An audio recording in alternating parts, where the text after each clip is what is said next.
How you doing? I can hear you now. Huh? Your mic, I think your mic is connected to something different. Yes. In the meantime, hello everyone. It's Thursday. Well, I'm so excited for this show. Just so you all know.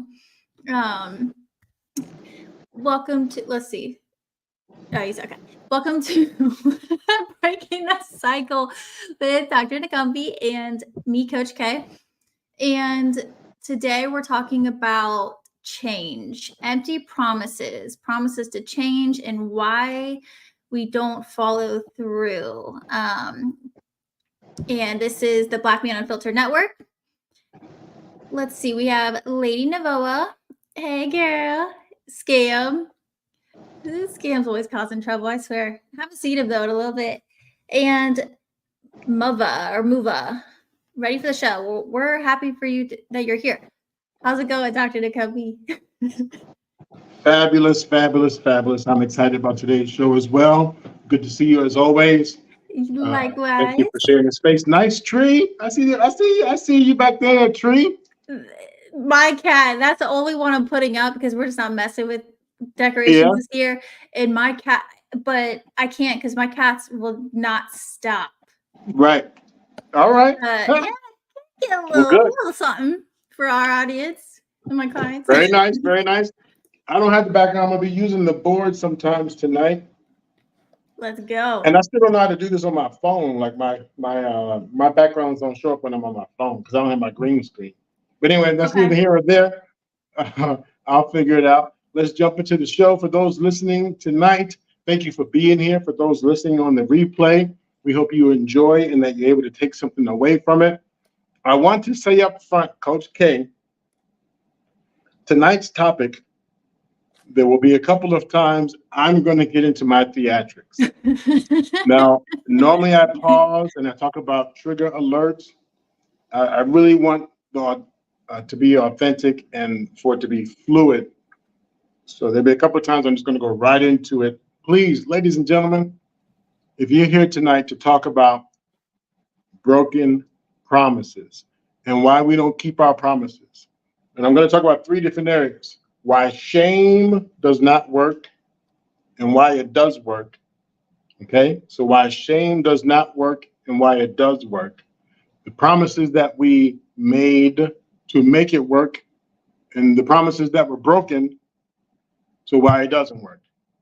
I'm going to be talking about relationships, promises we made to each other that didn't pan out, and promises of things you would never do, but you ended up doing in the name of love. All right. And then third, personal development, just you as a human being, just you being out there in the world. Promises that we told ourselves that we end up breaking, or promises we believed. So in those 3 areas, and someone may get triggered, you may not hear what you want to hear or like to hear. As far as where this information comes from, I'm coming from a clinical perspective. So if you don't believe in psychology, no worries, no worries.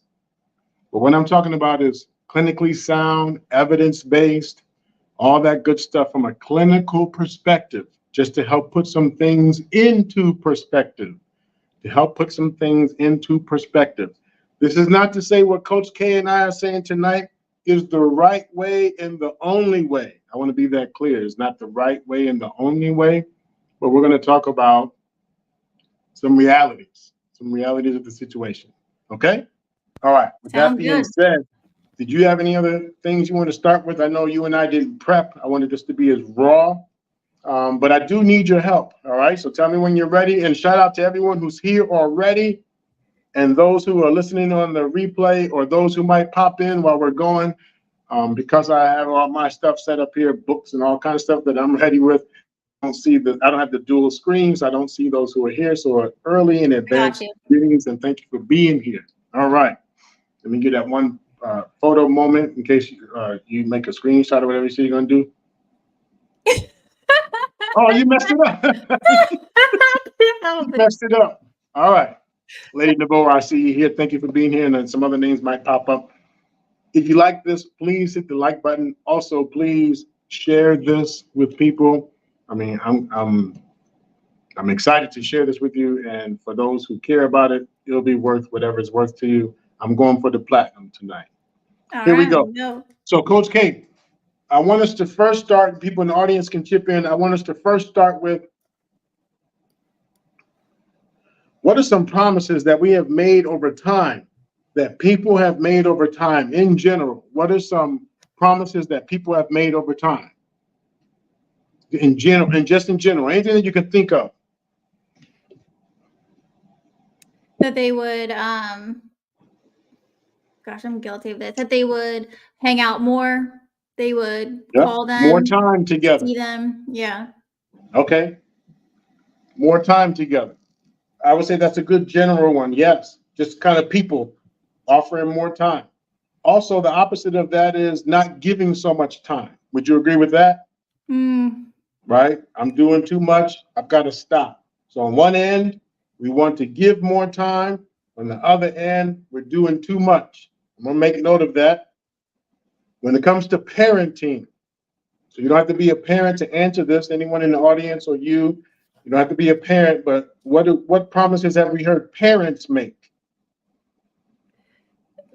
We could say that they'd be there, or maybe in the background that they would follow through with certain actions, maybe like disciplinary measures. Yep, following through. And then the promise, what's the actual promise? That they'll be there? Yeah. No matter what? Yep. Okay. For the most part, yeah, I think so. All right. Then what are promises that they made to themselves as kids for their kids? As a kid for their kid. That they would never be the same as their parents. They would never do the same things. Never do the same thing as what their parents did. Yep. All right. Never do the same thing that their parents did. And then what do we do in relationships? Work, family, friends, or romantic? More so romantic. What are we promises we made or make in relationships? Maybe that we wouldn't date the same type of person. We wouldn't do this again. Okay. Maybe that if this person did, they had some type of behavior, if they did it again, it'd be the last time. It'll be the last time. It'll be the last time. I love that one. No more. Right? I forgot who had a song, No More. Actually, I like this. It's a catchy tune. No More. Is it Erica? No. Mary J. Blige? Mary J. Blige, yeah. God, Yeah, my mom always played that. Yeah, I like that song.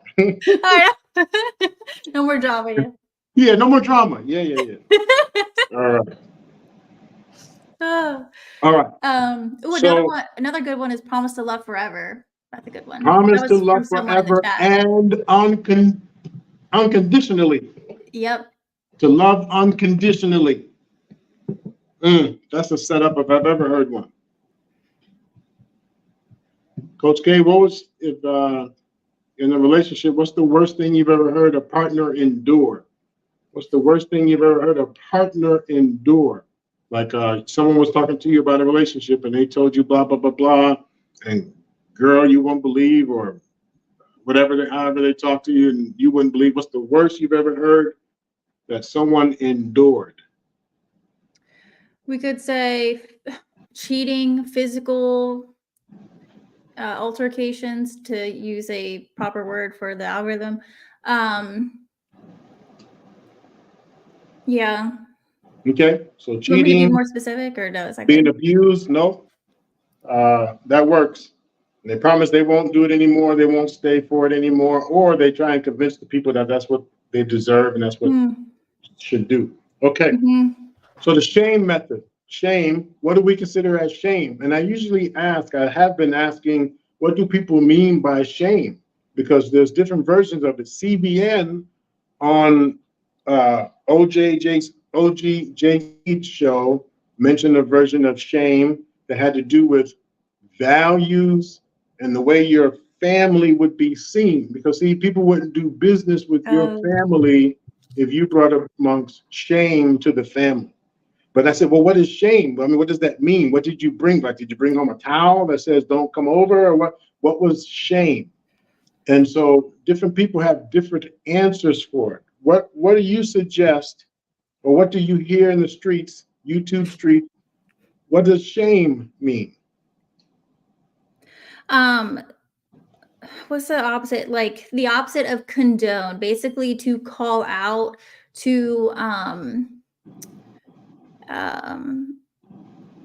I would say to embarrass maybe, or to I guess express the wrongdoing of someone, maybe how Okay. this person is wrong. I don't uh yeah, I don't know. Okay. And then is that the version you hear, or is that the version you understand it as? Like Oh, when you hear oh. the street, the shows and stuff, what do you hear? Um, the need to shame women for doing things. A lot of it's usually shaming women. Okay. Yeah. Or there's shame, blame, and explain or something like that. There's that one Mm. too. Okay. So blame women and shame and blame. All right. So again, we're doing a lot tonight. So I'm going through things, and just people would just have to ask questions or on the replay. So when I think about shame, I think about my version, what I grew up on. My mom would backhand me, do whatever, but it was always with the intent, actually the opposite of what one of the things you said, not to shame me. It was because I wasn't going to embarrass or shame her. Mm. Okay, so the intent was not to shame her or the family unit, because I represent her and she represents us. So her backhand was usually a wake-up call. It was to raise my awareness. It was to slap me back into consciousness. It was to slap me back into consciousness. Ooh. So if she said, and I have no idea how loud this is going to be because of the mic setup, so if it's too loud, my apologies. So if I'm, hey, she said, hey, stop making all that noise. Now, when mom is saying that, of course, or whoever's saying that, they're focused on something, focused on something. And when I continue, first thing this appears as, if you had asked me to stop in a kind, gentle way, but I kept going, what would you receive that as? Disrespect, I guess. A form of disrespect. Let's make note of that. So right now, before you respond with anything, you've already felt or perceived disrespect. Similar to anger, anger is a natural feeling. Anger is a natural feeling. Feeling disrespected is a natural thing. We don't always like what we receive, and we can Right. perceive it as disrespect. What you do with the anger is what matters. What you do with the anger is what matters. So what you do with the feeling of or perception of being disrespected is what matters. So if I'm still cutting the buck, boom, boom, boom, boom, and you've asked me now 2 or 3 times and you've met your threshold. Hint, hint, you've met your threshold. And that Yeah. takes awareness to recognize when you've met your threshold. I might not see, I can't see your threshold. I can't see it. When you turn around and say, didn't I tell you this? Now that was to raise my awareness, shock me back into consciousness. But what's not talked about is the transfer of the anger, frustration, and feeling disrespected onto me. Now, as a child, do I really know those words, transfer, disrespect? I don't know No, those words, but I do no. know the word fear. Right. I do know the word pain. And like any of these tests that they do, psychological tests, we stop doing things when we feel pain. Like pain is the motivator. However, there's a study, and I apologize, it's going to take me a minute to think. I don't keep up with all these doctors' names. Some Dr. Yahoo back in the day did a study, and I'll get to it in whoever it was. The study was he took some dogs and put a leash around them and left them in the space that's only so large. Are you talking about helplessness? Yep, perceived helplessness. Yes. Let's go. Okay, so I got Yes. So he was okay, shocked. go ahead. There would be electric, there would be a shock. And the dog would hop, right? Because he felt the shock. But because of the leash, they couldn't go anywhere. They could only go so far. Every time they could only go so far. Then after the third or fourth time, they learned to adjust. They learned to adjust, and they no longer, when the shock would come, it's like bzzz, bzzz. So now imagine the parent who is saying stop all that on Monday, and I don't stop. Didn't I tell you? On Tuesday, didn't I tell you? But see, this is a situation I can't get out of. As a child, I can't walk out of this relationship. This is a leash.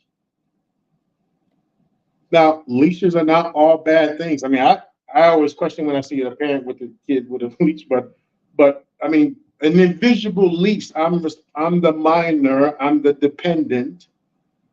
Okay, so an invisible leash. But after the third or fourth shock, I'm now used to the response.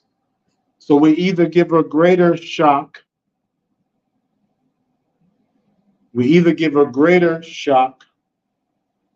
or that parent learns to accept that I haven't figured it out.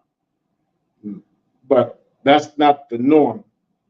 In the world, the time that I grew up in, the parent accepting the BS, that's not going to happen. So they increase the shock. But I haven't learned to stop the behavior. I learned to endure the shock.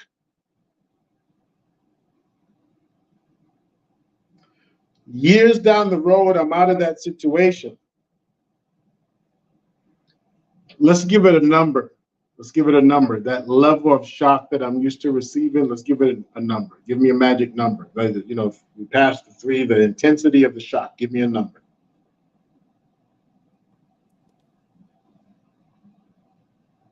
Any number? 10. Okay, let's roll with it. 10. By the way, was it Solomon? Huh? Solomon? Oh, not Bowman, not yet. Not attachment for Bowman? No. No, Solomon. Oh, you know about Sullivan too? Yeah. That's the study. Yes. So, Okay. but these guys believe in changing behavior, right? These guys study stuff about yes, Seligman is but Sullivan was with the dogs. Oh, Sullivan's with the dogs. The other one is about behavior, but both of them were going against. So there's one group of study that talks about it's all in your mind, and based on how you feel. And if you feel a certain way, you'll either be motivated to do something or you won't. Right. The other study the environment. So not nature versus nurture, but I'm talking about just your environment. If you're in a stressful environment, you either fight or flight, or you know, pending the environment you're in is how you respond and or react. Okay, pending the environment you're in will determine how you react or respond, or if it's all mental. So such as these dogs, at some point they just put in their head, how can they take the pain now? At first it was a big shock and ouch. Now they've learned to adjust and take the pain. And that is their new normal. That level of pain is their new normal. 10. Anything less than 10 does not motivate me. Anything less than 10 of pain, or whatever you want to call it, to motivate me, anything less than 10 does not motivate me. And anything right around 10 but not moving up, anything around 10 but not moving up, I'm going to continue to behave to get the number up because that's what I'm used to. 10 is keywords what I'm used to. Now, again, this is not to debate what others are saying. I can care less what others are teaching. This is not, we're not chess measuring. We're just giving some facts about how it works. Shame, pull yourself up by the bootstraps. That's an excellent motivator.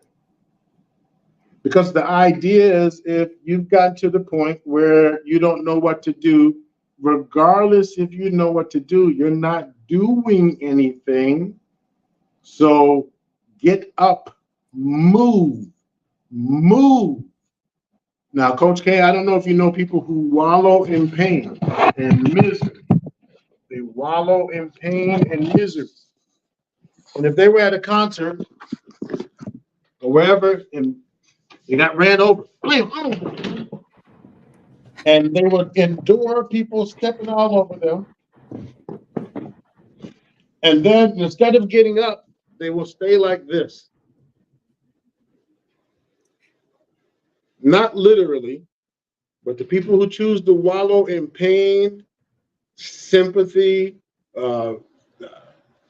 sadness. I'm not talking about the mental part of it. And let me clarify, there's a difference between the diagnosis and just the feeling. There's a difference between the diagnosis and the feeling. When it comes to being sad or having anxiety, anxiety is not a mental illness. Right. Anxiety is not a mental illness. A person may have anxiety disorder, which is qualified as an illness, but anxiety is a natural thing. You put a person in the room with the lion,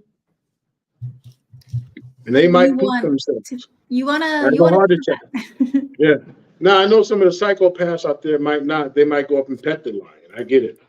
But anxiety is a natural thing. But there are people who will wallow. There will be people to get so comfortable that they will either start to create things in their mind. Hey, Roy, remember, I'm staying in my misery. Again, I'm not talking about an episode of depression. I'm not talking about that. I'm talking about those who are waiting for the rescue. Like during an event almost, or like a situation. Well, in this physical event, I'm portraying that I got trampled at an event. And instead of getting up, there's going to be like that one circumstance. Huh? Yeah, in this circumstance, whatever caused this a relationship breakup, a termination from a job. Now, those can be triggering to the point where you have an episode of depression. But before I even recognize that, I'm used to, when we talk about simps, or we talk about punk parent syndrome, or those who won't do something, I need someone else to rescue me. I need someone else to help me. I'm choosing, we haven't gotten to the mental health part of it. I'm choosing, and in fact, to where I can hear someone, hello?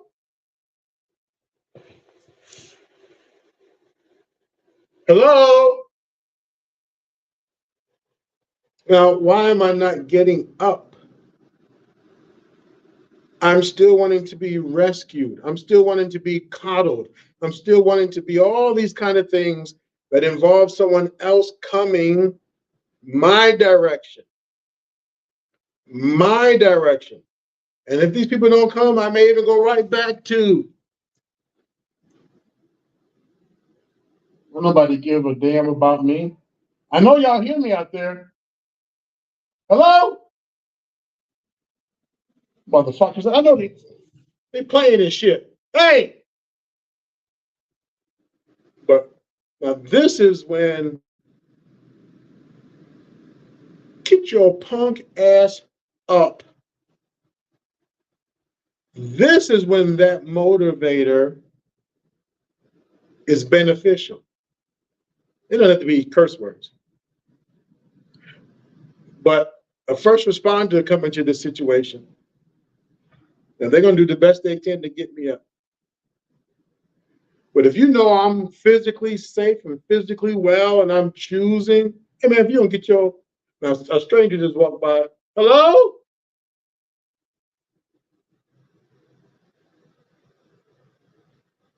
It's the maintenance personnel. They just kept walking. And if I were having some true medical problems, waiting for someone, this is where pull yourself up.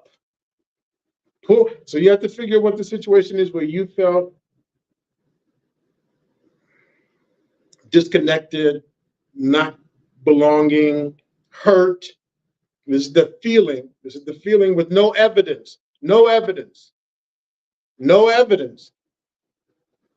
Even with my aggression. See, it doesn't matter how aggressive I get. I know you. Hey. So there's the aggression. And no tears.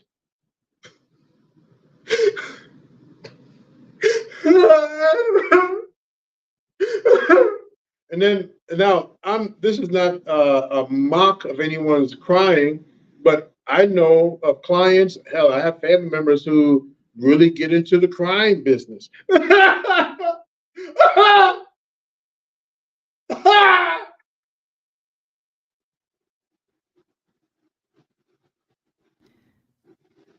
Like kids kind of do that sometimes, right?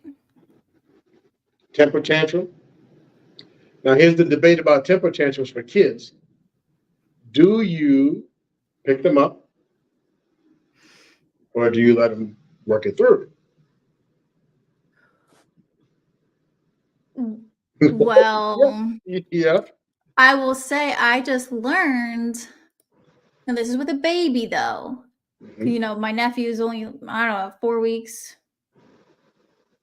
Wait, I think almost 4 weeks. And he, was crying and whatever. And I said, are you supposed to, I don't have any kids, by the way, folks. Right. Are you supposed to let them cry it out if he's 8, he's had his diaper changed, whatever? And my sister said, no, because when they stop crying, it's because they've realized that no one's coming. But that's for babies though. So right. Well, okay. So they realize no one is coming, and then they can't physically do something beyond their control, but then they feel neglected. Yep, they feel neglected. And either they start doing what they need to, like not babies, but a 2, 3, 4-year-old that can actually move. They realize no one's coming, so they actually come out to do a little something. Like, did you hear me? Probably like break something or whatever. Right. Now, Coach K, notice how I was screaming, and this is all part of the theatrics. I was screaming a second ago, but just now we were actually engaging in a casual conversation. Meanwhile, meanwhile, I'm still down here on the floor. And we just engaged in a casual conversation. Right. Now, if I'm manipulative enough and we were actually live, I would be like, hey, come and help me up. Or you get so used to me being down here that we continue to, in fact, the day you turn on the camera, you're like, how come you're not down on the floor? Just that quick, I started engaging. This has become my new norm, my comfort. This is where pull yourself up by the bootstraps. There's no excuses. This is where, well, later if you want to. In fact, Coach K, at this point, I wouldn't be surprised if you closed your camera to let me know until you take action. I don't know what you want me to do, and I'm not going to continue to facilitate. Coach?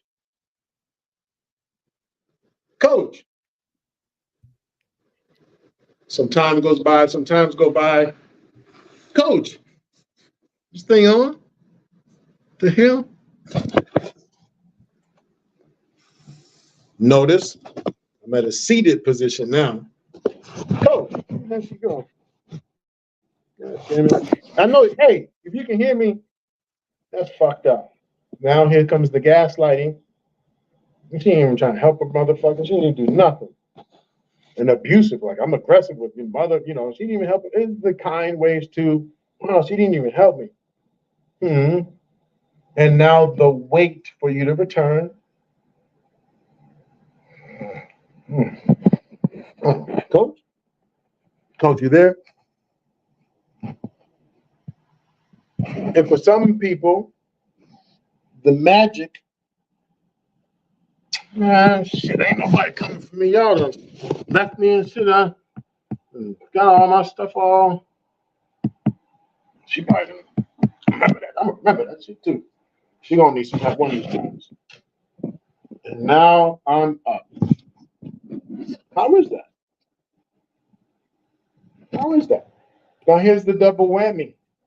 When you close the camera, I felt neglected.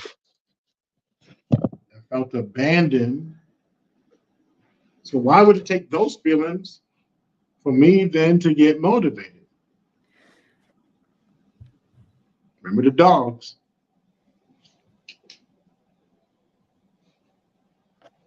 Leashed, abandoned, stuck. What I'm used to. But it doesn't mean you stay. That is not the proper crutch to stay in this. But there's two, one's a mental and one is like the brain. The state of being in the brain. The mental and the state of being. Being in this situation. I've said it a couple of times before, Coach K, nobody's coming for anybody. Now, that may sound harsh, and I know people have people that love them and they will pray for them. But it's not the prayers alone that get people motivated. It's not the care for me alone that gets me motivated. And none of that will actually resolve my problems. Now, minus the religion. You can pray for me and God is going to do what God's going to do, but none of my problems will go away. You could have prayed for me from where you are right now, and that wouldn't have got me off the floor. Now, minus the religion version of it, where God is going to do, whisper in my ear, and I get up, minus that version, and I don't want to dismiss it. So in case anyone says, well, that's messed up, why are you saying minus? What I mean is we're not talking religion at the moment. It has its place and it has its purpose. But it will not move me. I have to receive the word. I have to receive the word and then take action. I have to receive the word and take action. So in those cases, the motivate me through words or invite me to take action, pull yourself up by the bootstraps, do what you got to do, snap out of it, blah, blah, blah, blah. Those things work. When we're talking about shame as embarrass me, beat my ass, cause harm or pain. Now remember, pain is a motivator, but at some point the pain no longer matters.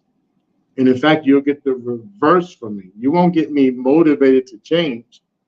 I'll stay motivated to stay the way that I am. In fact, even worse, to increase the pain or to get some action, because I'm ignored. If I don't do something, is when I do something that you then acknowledge me. You know how many couples I've heard one of the two say, or one of the whatever person say, hey, it seems like I have to act an ass before you pay attention. What's that saying, Coach? Break up to make up. Well, who wants that? There is a viral video kind of right now. I don't know if you've seen it. The Booty Brown? No. Oh. No. I don't know. That's a breakup for me. You start talking about I got brown and green in my shit. That's a breakup for me. But okay, so what? Yeah, sounds about right. Yeah. But the girl says, I've decided to go in a different direction. Yeah. And the guy says, I forget what he says. He just like takes a drink of his water and he was like, well, if that's what you want to do, kind of just like nonchalant, like, right. Okay. And then she gets mad because she was expecting him to fight for her. To fight. So she didn't actually want to leave. It was so that, and I used to do this like in high school, but it was so that I could see if he actually cared enough. Yes. To want to fight for the relationship, fight for me. Yep. And in those cases where he does fight, because The intimacy tank is so low for that person. The intimacy tank is so low that just a simple of attention, you have me hook, line, and sinker. Mm-hmm. The simple of attention fills my intimacy tank so much that you can actually then do things with me that I really didn't want to do. But since you were the one to bring me pleasure, then we end up saying break up to make up. Is because when I piss you off, even if you snatch me, that's when you have touched me and held me.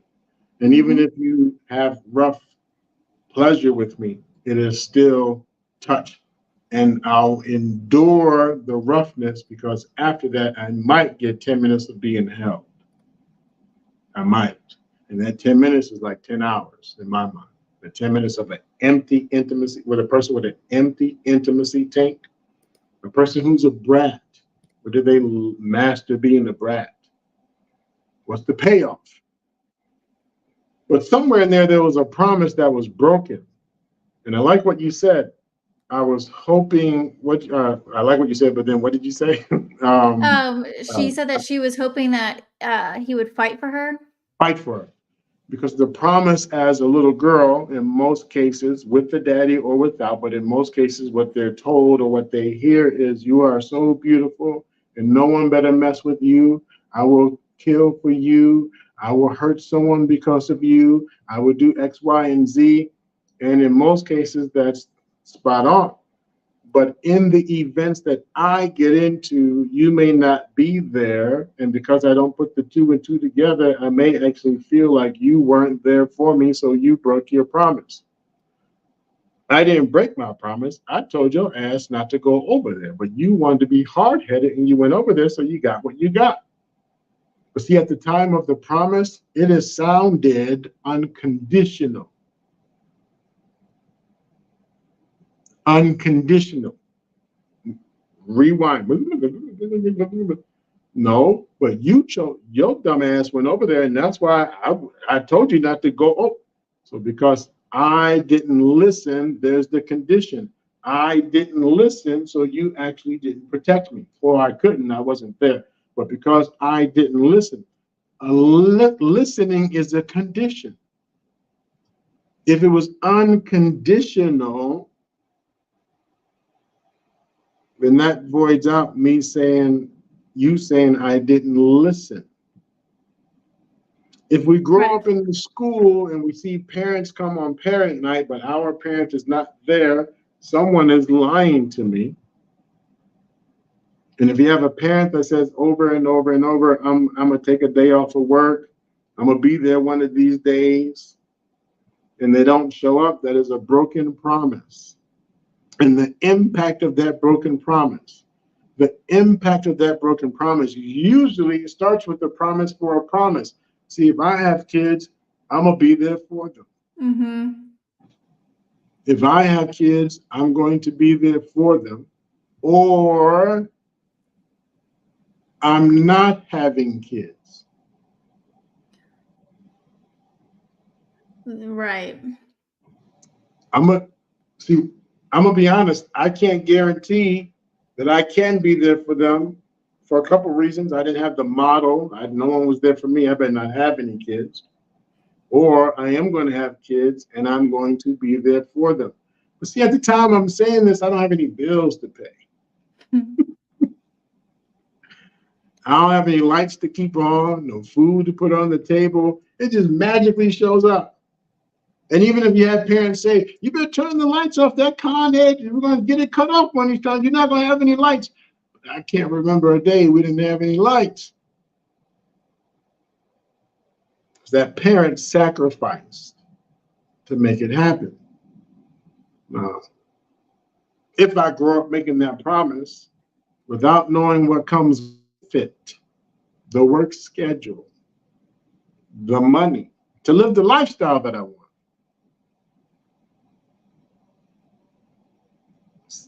somebody's promise is going to be broken. Now, you can work and make $1 million and get to the point where you can have your kids you can stay at home, blah, blah, blah. Those things happen. But in most cases, there's a promise that's broken. I'm never saying no to my kids. Now we wonder where this come from. Where are all these broken parents? Why are these parents not paying attention? But every generation has made the promise of not saying no to their kids. Every generation. There isn't a single generation that did not say that they won't say no to their kids, or my kids will have better than Right. Than what I had. Or they'll have more than what I had. gonna double down. Mm-hmm. In our last 20, 30, 40 years, they say it's, well, I don't know if you kept up with the stats, so they say that marriage has gone down. Now, I met a young lady the other day, like, I hear about this, but I actually heard one like right in front of me say, a relation, please. This is what they said. I swear to goodness, Coach K, they said they had 2 cars. And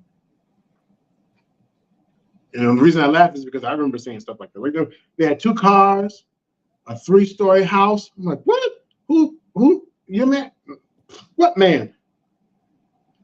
I was confused. She said it with the most pride and excitement about what man? Please, I got all this on my own.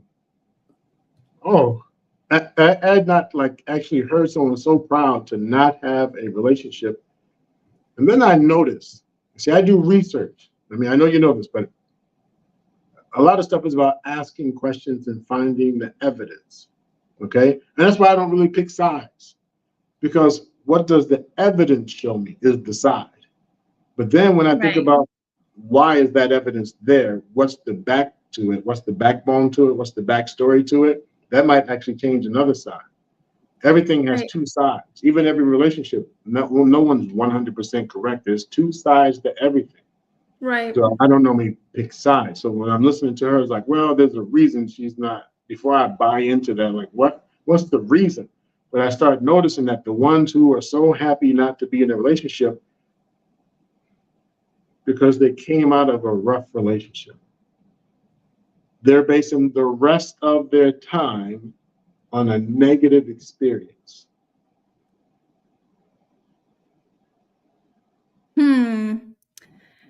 Ask someone. You pick up a phone, dial any friend you have right now, anyone you know, associate, friend, coworker that you know, that they say they will never be in a relationship, and I bet there's a backstory of pain.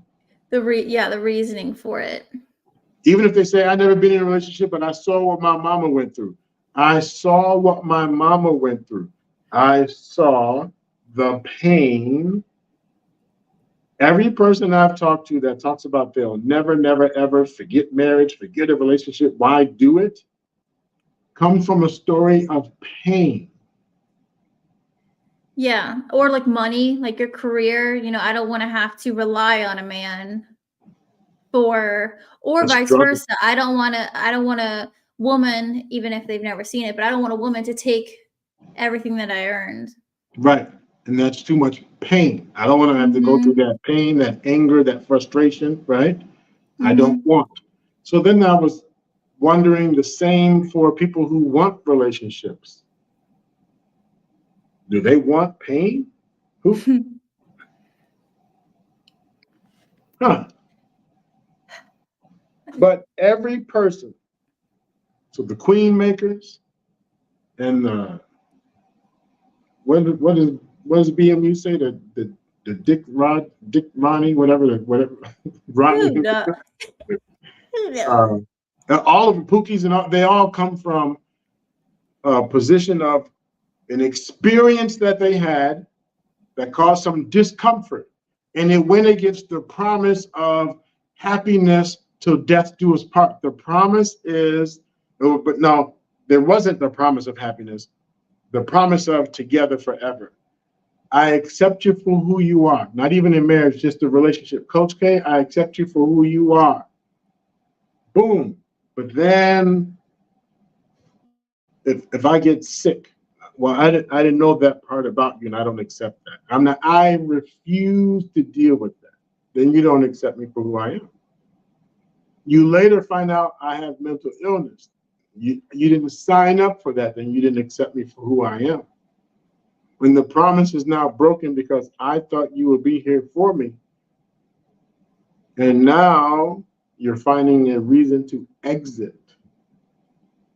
pending the benefits, money, sex, whatever.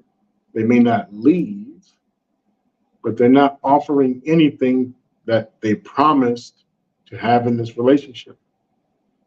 What do we do when we have a job and the employer breaks their promises? We promised to pay you every 2 weeks, but now it's going on 3 weeks and it's going on 4 weeks. Well, that's a crime, but we probably quit. Probably quit. But then what if Yeah. I say you're the dummy for quitting? All you had to do was give me a little bit more time. See, that's the problem with people. They always want to quit everything. You're quick to quit. Quick to quit. Try that 5 times. You're quick to quit. And then I shame you by calling you stupid. You're dumb. You're leaving. You can't handle a little heat. You couldn't hang in there with me. You don't know how it works. You're stupid. You're dumb. You're impulsive. And I start throwing names at you. You're impulsive. What you thought I was going to pay you in 2 weeks, like right on the spot, you're delusional. You're crazy. You're dumb. You're mentally ill.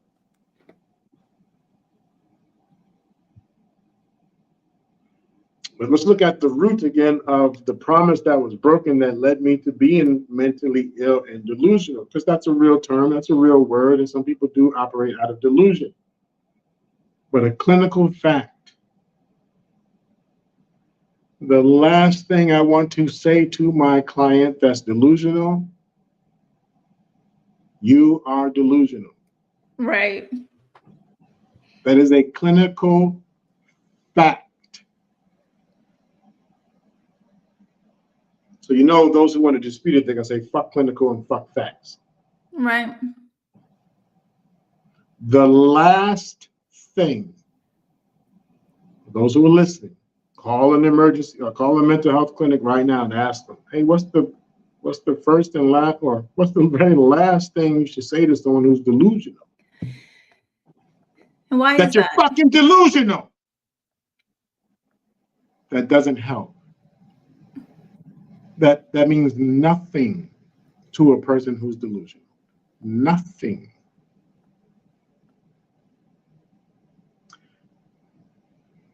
Don't take my word for it.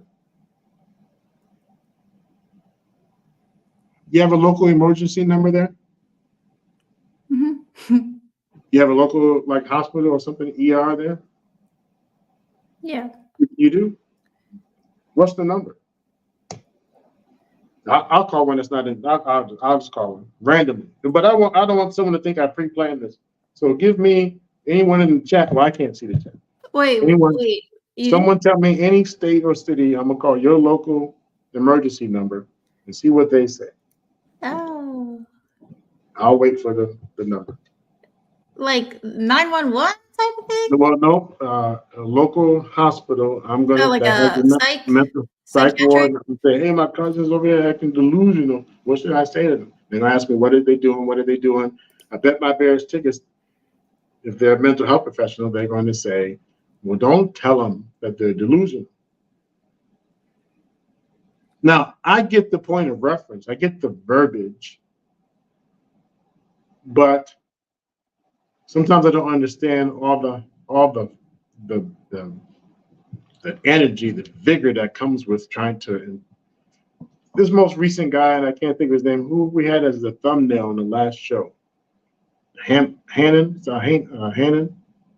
Damon. I apologize, I can't think of his name. The guy in the pink shirt on our last show, the thumbnail. So if you Hassan. Okay, yeah. If you watch what happened, Bronx, New York, yelling 7 a.m. I'm watching the replays, a reaction. People doing a replay. What's it called when they watch someone's show and they do a reaction? Reaction stream or something like that. And I'm listening to the people yelling at him, laughing at him. He's crazy. He's stupid. He's mentally ill. Look how far we've come that we laugh at someone who's mentally ill. Better yet, to the point where we call the people who are not laughing simps. Right. I ain't saying we gotta go out there and kiss his ass. Right. But we're adding to the story of how fucked up he is how fucked up he is for having a mental health breakdown, something out of his control, from being, what word do we use? Great, Essay. Yeah. essay. Yeah, Yeah. that stuff is real, ladies and gentlemen. That stuff is real. Then there was a guy on there, one of the ones I watched the reaction show, and I don't get into I don't know all the nuances, but I'm just going off what they said, that Hassan was pimped by another man who was raping him. And then they were saying Hassan wanted that shit. He wanted that.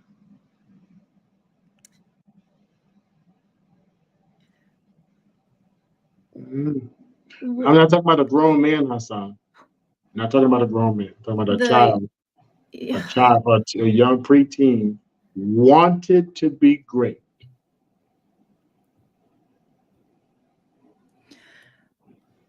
The guy has a reaction show. I don't have the link right now. I'll send you the link. He has a reaction show, laughing, talking about he wanted that shit. And then, part of that same reaction show, Hassan was saying no one did anything about this dude who was raping me and other kids. Y'all knew he was doing it. No one in the community stopped it. But of course, we get all behind P. Diddy and his situation where she got paid. So Hassan felt some kind of way. Now, on the surface, like, why are you comparing? Like, why are you even doing that? But the part that snapped, he was hot because he didn't feel heard, he didn't feel protected, he didn't feel loved, he didn't feel acknowledged, he didn't feel any of those things, and he had a mental breakdown. It is not real until someone actually experiences it. Then it's real for them when they experience it. But we're laughing at these people, and then have the nerve to say he should have it happen again. And because he was doing some fruity stuff, he should actually be deleted. So here's a double whammy for people in Hassan's shoes, a double whammy. You first get assaulted and you didn't ask for that. And then whatever impacted you, and I don't mean that you turned, I'm talking about however it impacted you, that you're out there at 7 in the morning snapping out. Someone should delete you for acting a fucking fool because you wanted to be great. I'll say it again, that sounds confusing. The person who was impacted as a child and never wanted that. And the way they were impacted them led them to having PTSD, having trauma in the brain, and then probably ignoring it and developing coping skills and what they call a personality disorder. A personality disorder. See, there's a spectrum of mental health, and we all fall on it. Personality disorder is the way we've learned to cope with the things that have happened in our lives. We all have learned to cope with the events of our lives. And before someone says I had 2 parents in a perfect home and we were perfect, that's wonderful.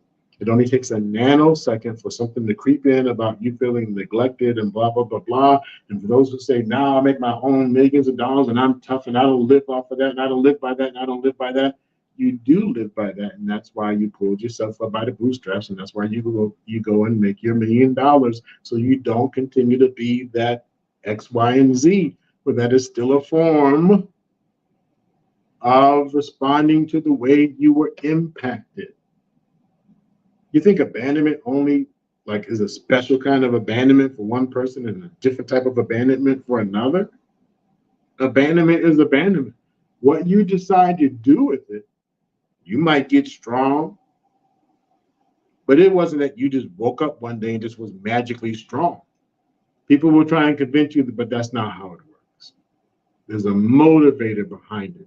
There's a motivator behind it because there was a promise that was broken. And I refused to wallow in that. I refused to get stuck in that. I became the woman that I am. I became the man that I am. I became the non-gender that I am. I became that person. Now, there's a difference because then to get into this small piece about, well, when I said man, woman, and then the non, but now there's another group that says, hey, we don't feel heard, and we're going to make sure that we feel heard. And the very abuse that they endured, well, when you're forcing people to accept your ideology, when laws are changing for you, when you're forcing me to do something, forced leads to the word bullied. Bullied. When I'm being bullied to have to call you a pronoun, bullied, that is bullying behavior.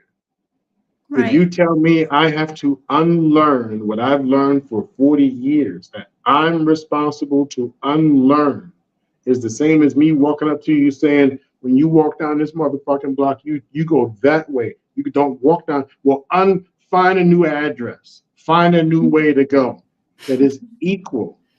It may not be with the same level of aggression, but when you can lose your job, you can lose your income and your way to live if you don't say the right term.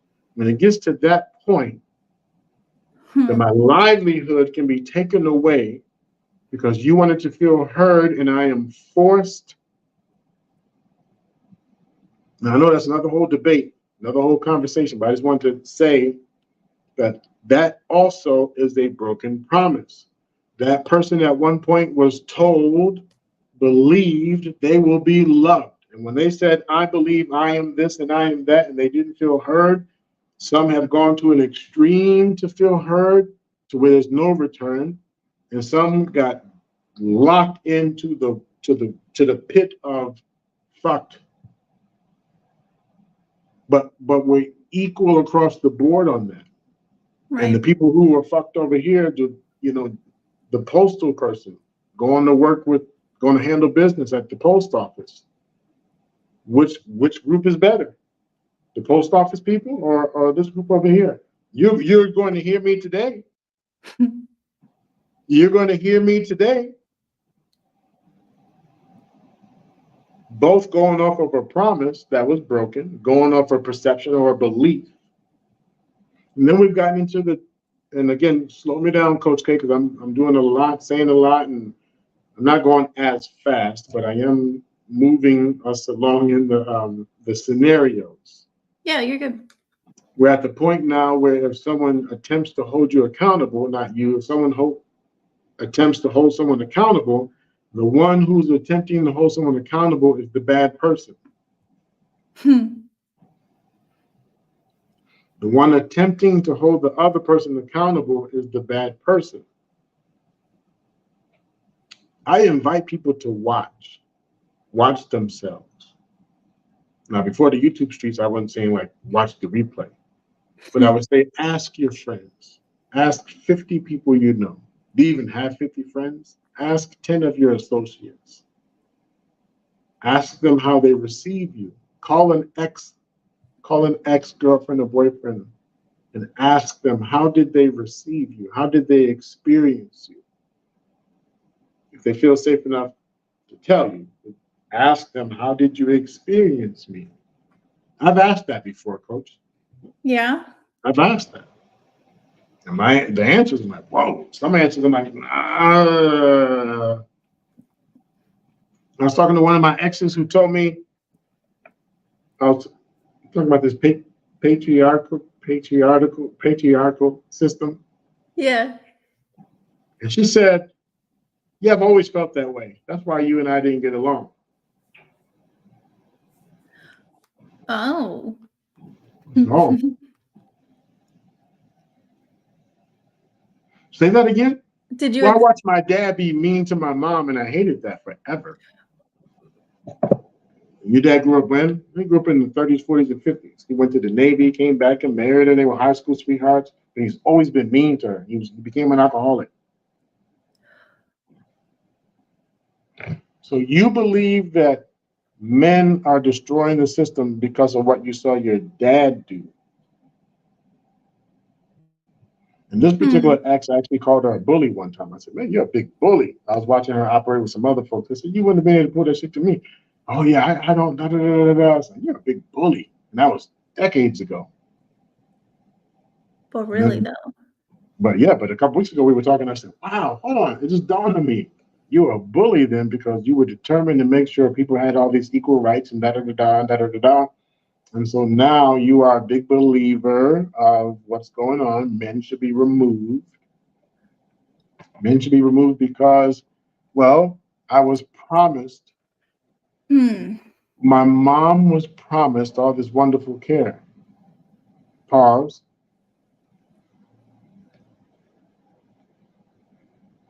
What do you love about your parents? I love when my dad holds my mom's hand and walks her to the car. I love that my mom was able to work from home. I love that my mom was able to. I love that my dad cuts the grass. I love that my dad does this. I love that my dad does that. But the experiences when he was either intoxicated or not doing well, and your mom would cry, that overrides everything. And then even when we were together, what did you like about me? You were a manly man. And now men should be white. Well, I've never liked that system. But you liked that if someone knocked on the door that I went to check. You liked that when we went somewhere, I made sure to tell you, no, you're not going in there, stay right here, I'll be back. You liked that. That wasn't control. That wasn't control. When you spazzed out and I said, would you calm the fuck down? Okay, my bad. Oops. No, my bad. That was control, but you didn't say then, don't say that you're being too manly. Right. It felt safe. Now, I don't mean like I'm always cursing out. I'm talking about that time when she's spazzing out. Right. And to wait later when she's thinking. Yeah. Going outside and I'm shoveling the path first. That was never a problem. So I wonder who those who want to change systems, it was because they believe a promise was broken. A promise that they believed was going to happen, something that was promised. If you go the women's route, women have been promised to one day have something better. If you go the black route, black people were promised to one day have something better. But is it really better? I mean, we're in 2023, but is it really, really any better? Now, before we get into the argument about it's not that bad for black folks and don't make it a race thing, that part I agree. We don't need to make it a race thing. I had the same opportunity as other people. But at the same time, do I really have the same opportunities as other people? Has it gotten better? It may just have changed, a different type. But again, I'm as privileged. Sports, I may not get the money or the contract. Some white man or institution might want me to work my body to death. But I'm also choosing to play for $1 million, $2 million, or $20 million. I don't have to take that job. I can go make $19.99 somewhere. So it's kind of a trade-off, right? Who's to put the blame? Systematically, there's racism systematically. But again, what's the promise that I'm going off of? That we would get to the promised land? Well, what is that promised land? What is that promised land? What is that promised land? But again, my whole debate is really not about, I'm not saying there's not racism. What I'm saying is at some point, pull yourself up by the bootstraps works. At other points, shaming me and trying to destroy me does not work. It does not motivate me. So you have the and.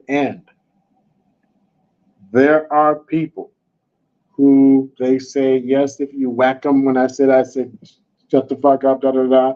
That's shaming, but it wasn't embarrassing. It wasn't out in front of everyone. And that level of whatever was the level. See, I met her at the level. We didn't start that way.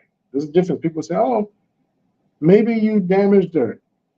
So if that's what she was expecting at the time we were dating, she was already expecting that. That means all that stuff came before me. All that stuff came before me. When we don't feel heard, that comes before, based on a promise that was not there. Why can't people jump into the religion piece?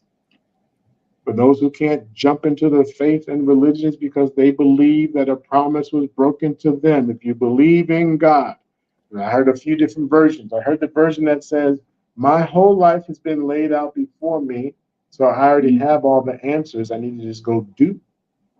And then I heard those who say, I am waiting for God to deliver the one for me. And I've heard those who are waiting for God to come back.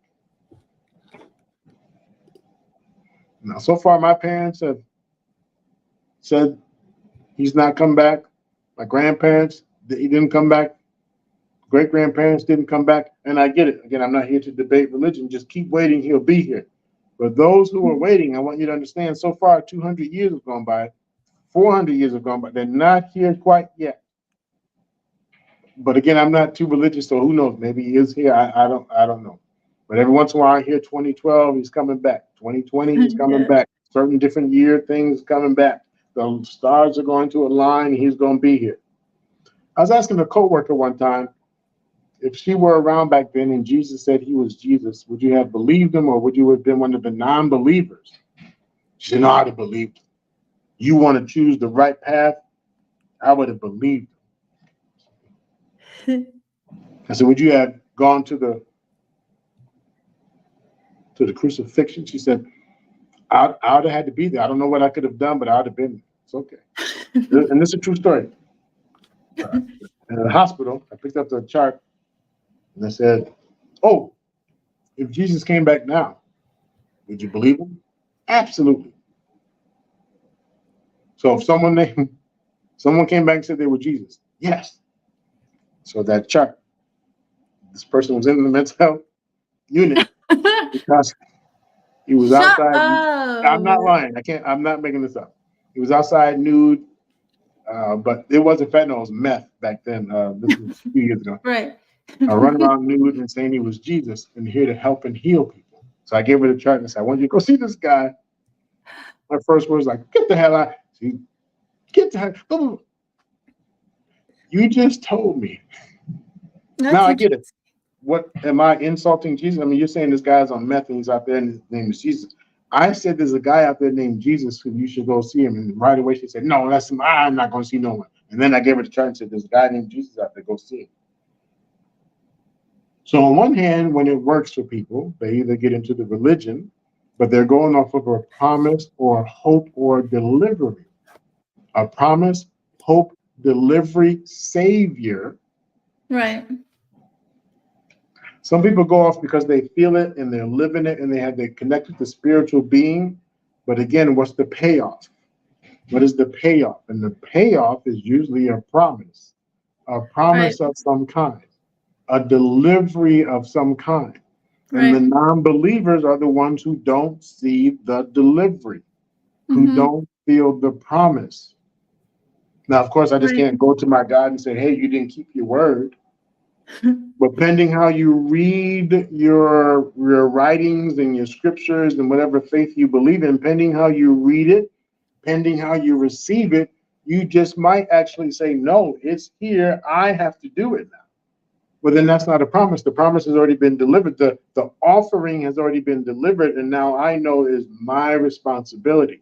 You teach me how to be a human or how to be a X, Y, and Z.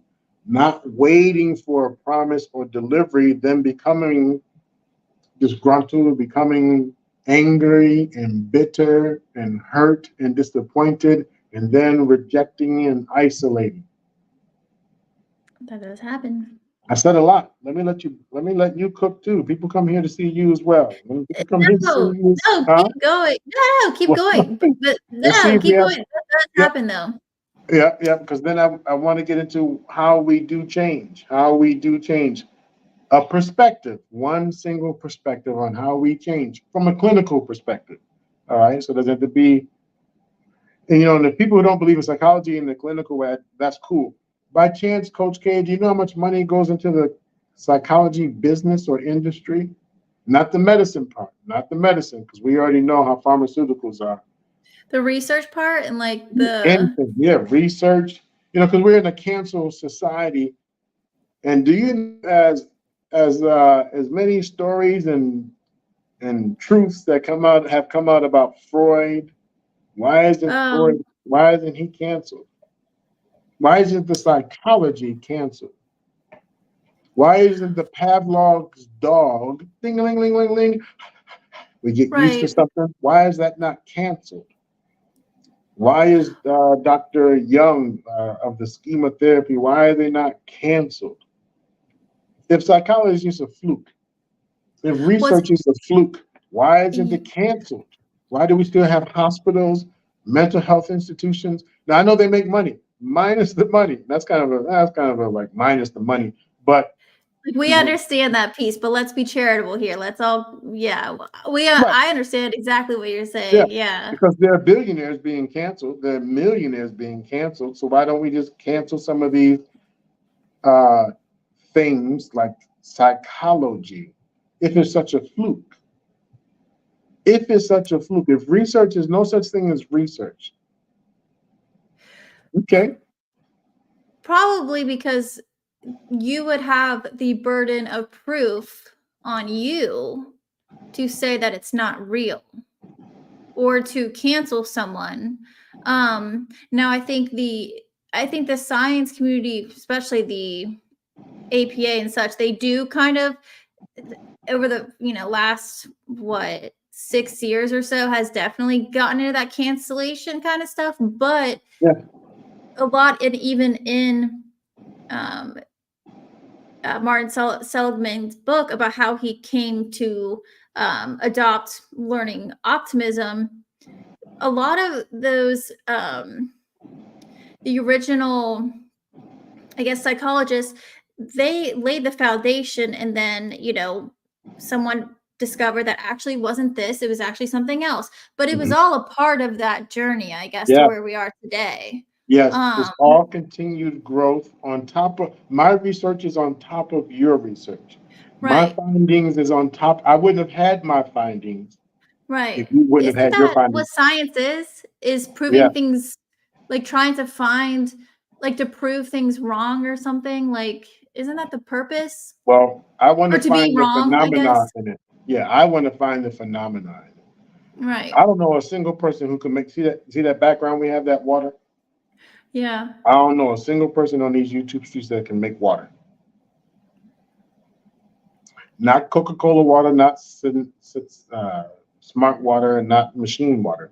I don't know a single person who could put those elements together and make water. Maybe I don't know everybody. So do you know someone who can make water? No, no, but they don't have the, no, the power to do that, no. You can make oxygen, right? Because the person go to the hospital and get on the oxygen tank. We can make oxygen, then we can make air.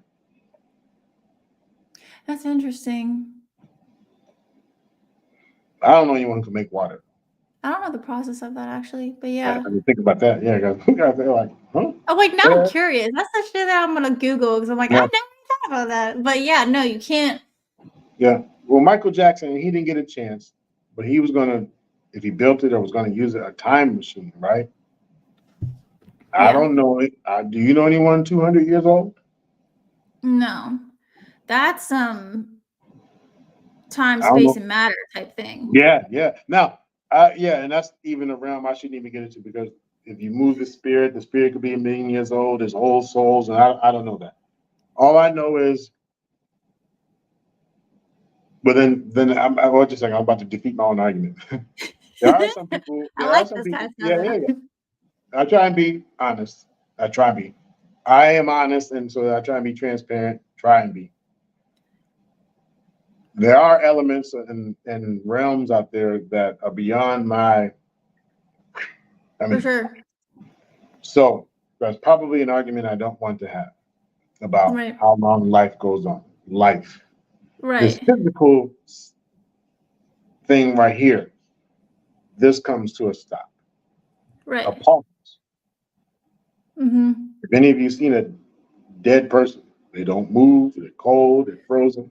And if you Right. watch the So yeah. cremation, that part is gone. Right. So the will to have all the control of stopping everything, why not stop that process? The life process. Yeah, the people who have all the answers and Oh, damn science and damn this and damn that. See, that's the promise that we have to be careful of. Even people listening to me and follow me, I think is a disservice if I'm giving false information, fake information, and people are following me and listening to me and eating from my spoon and eating from my hands and just sucking it up, and I'm giving them false, fake information. Now, in the world of social media, we want the likes, we want the money, we want the entertainment. I get it. But I think there's a fine line between when you're entertaining and when you're serious. Because and who knows what part is what. And do you know sometimes even that can cause trauma? Someone can go through a traumatic episode because of some of the stuff that they're receiving. Like when they're watching, they don't know if it's real or not. They don't know if it's real or not. So some of the skits, like, did that really? And then they want to practice that. So when you go into a neighborhood and tell me, I'm gonna beat you up, I'm a gangster, and you practice these skits. And some people don't know the fine line between that's real and what's fake. Right. And even me, I can get praise in my acting. I love my acting. I don't know if people know I love my acting. What is that? The two faces for the acting, Oh, I see it. Oh, yeah, the theater thing. Yeah. Whoops, sorry. I don't know. Okay. Yeah. I don't know. I can't hold it still. There we go. Oh, yeah. Love my acting. That's good. And then class clown and comedian. Yeah. But I like my You are serious parts believable. too. Yeah. I don't know why you motherfuckers won't listen to me. Boom. I like when I get that. Yeah. And then when I roll right into it and then roll right out of it, it also Right. mirrors certain forms of mental illness. It also mirrors some forms of mental illness. But I can lead people with, sometimes you can lead people with like, whoa, dude, you scared me. And when we go past, when we offer safety and security and then bypass that. We have problems with the government is when they offer us safety and security and they bypass that. We have problems with first responders and law officers and law enforcement because they bypass that. When people go past the safety and security, when they bypass that, that's when we feel like the promise is broken. Your promise of keeping me safe is bullshit now. I don't know how much I can trust it. And then I start finding reasons why you're so messed up, but at the same time, I need you. I tell you how messed up you are, but at the same time, I need you. And then I either have to convince myself I don't need anybody or anything. I don't need anybody or anything. And for some people, that's true until they really do. Right. Until they really do.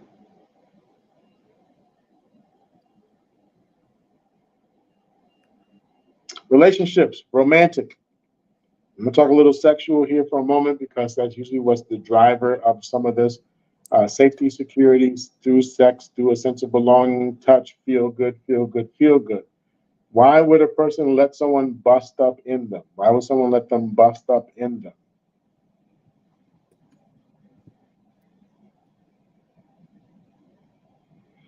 So what's the promise? The promise is a relationship or a connection or a trophy. A relationship or a connection or a trophy. Why does a guy hold on to a picture of his ex-girlfriend? Why would he hold on to a picture for over 20 years?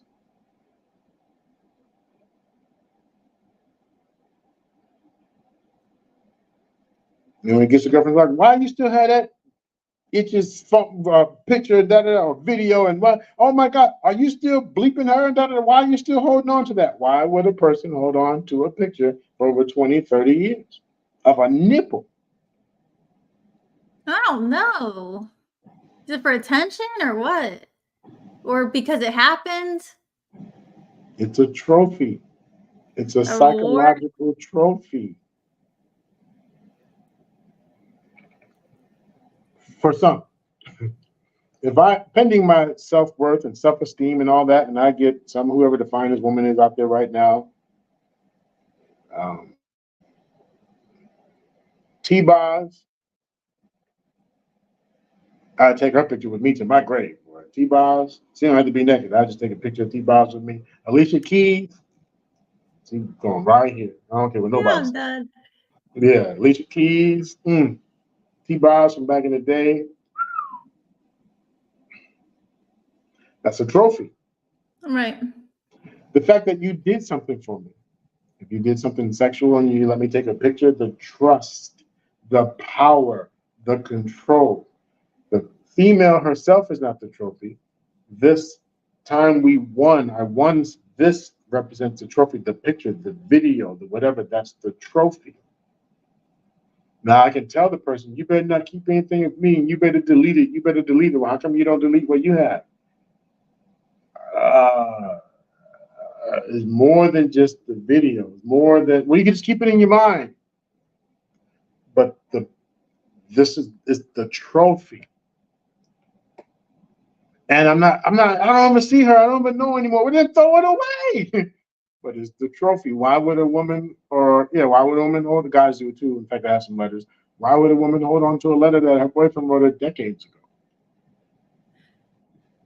It's the piece of something that meant something. It's something that's real.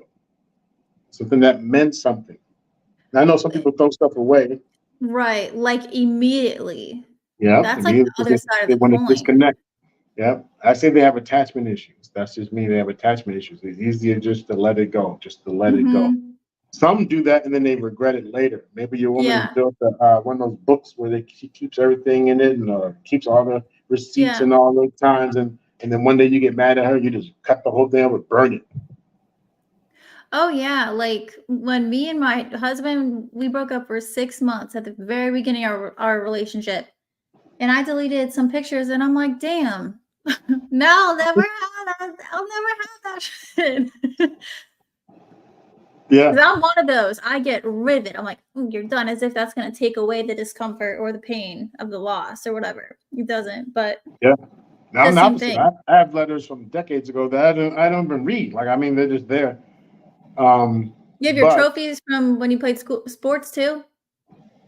oh, no, my parents house because I'm a well, the term now, I never use that word minimalist, but I'm a minimalist. Okay. Uh, the simpler, the more simple it is, the more plain it is. I'm not into big material things. I'm Yeah, very yeah. simple, simple, simple. I have my gadgets though. I get into phones and gadgets, but other than that, it's simple. They keep the trophy. My degrees. But the That's all. letter though. The letter. Well, there's something about the letter. Again, I don't ever go smell them. You know, some of the girls rub put under armpits and send them to me and all that, and some of their panties and bras and all that. But it was the idea that I was able to receive it, Mm, like the or the meaning. power play of taking it off of them. Take it off. Mm, Take it. Oh, but this is my favorite. Now it's my favorite. Take it off. It was right, a power right. trip. That was a control.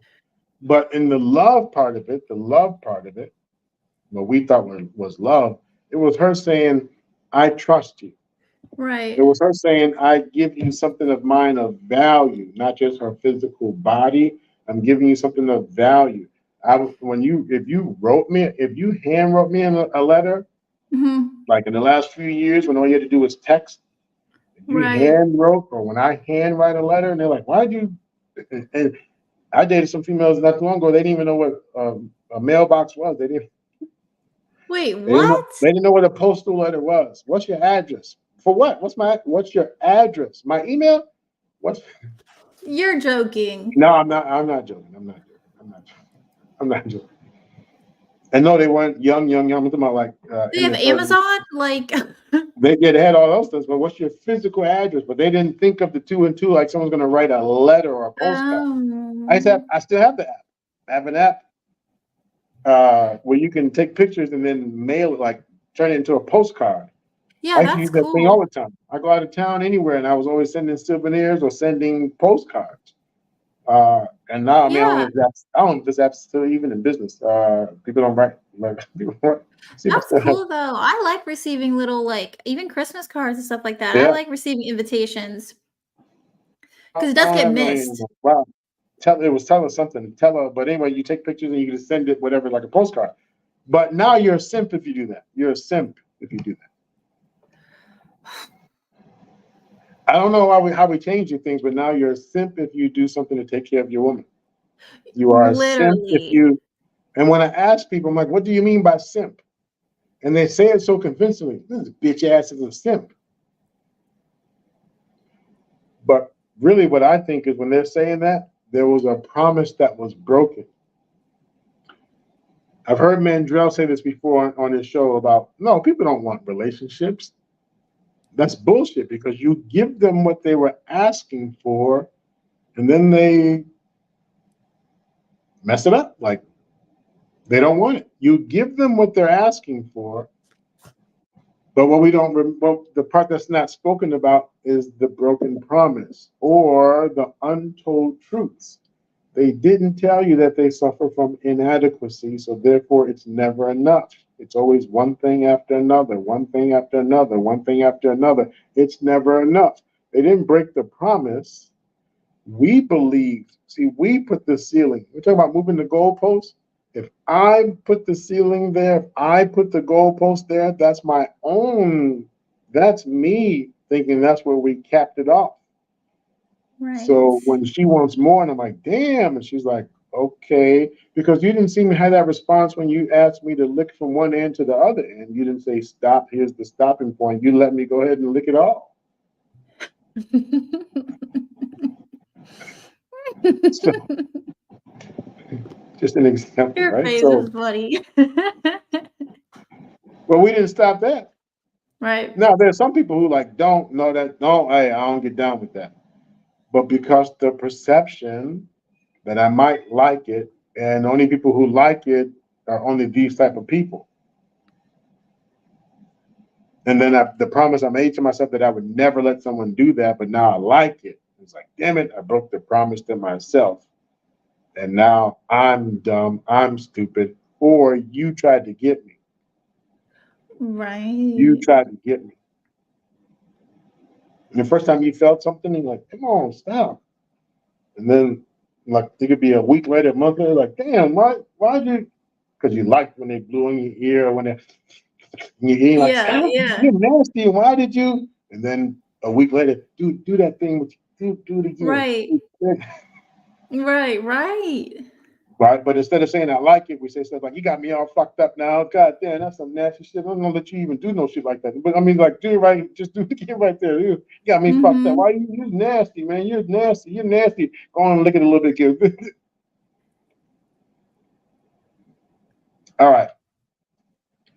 So a couple shout outs, you know, the SEDS, Mr. He Said and Mrs. She Said. One of their current campaigns is about conscious parenting. Mm-hmm. You say, well, how can you have conscious parenting without shaming? And in fact, Mrs. She Said says, bring back shame.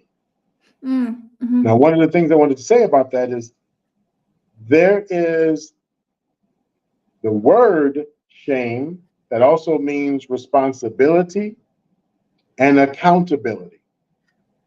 Okay. And if you're not being responsible or accountable, then you shouldn't be in that position. We do it with our sports all the time. We give a coach a contract, let him play for so long, let him or her play for coach for so long, then you're not winning. We're not winning. And it's not to be shameful, but it is a damn shame that we gave you all these millions of dollars and you're not getting the job done. Peace out. You got to go. You have to Mm-hmm. go. Something has to be done. And if the owner doesn't do something, then the fans are saying you are embarrassing us. You are not a leader. You do not know how to manage your team. That is shameful that we are losing. You need to learn how to incorporate this level of shame to raise your awareness to take action. Raise your level of awareness to take action. You shouldn't have to watch a baby fall before you realize that they were in a dangerous position. And then if they do fall and you find that funny, then probably an element of awareness slash shame, an element of consequence slash shame is required because if that's not addressed, if we're not taking accountability or being responsible, it's a triple effect. It not only impacts you, it impacts all of us or more than one. So when I say the word shame, and I can't say how they're describing it, but based on the way I understand it, and even one of the reasons why I get behind their campaign is because that level of shame is to say, wake up, you have to be aware. And ignorance to parenting is not an excuse. The same way they say ignorance to the law is not an excuse.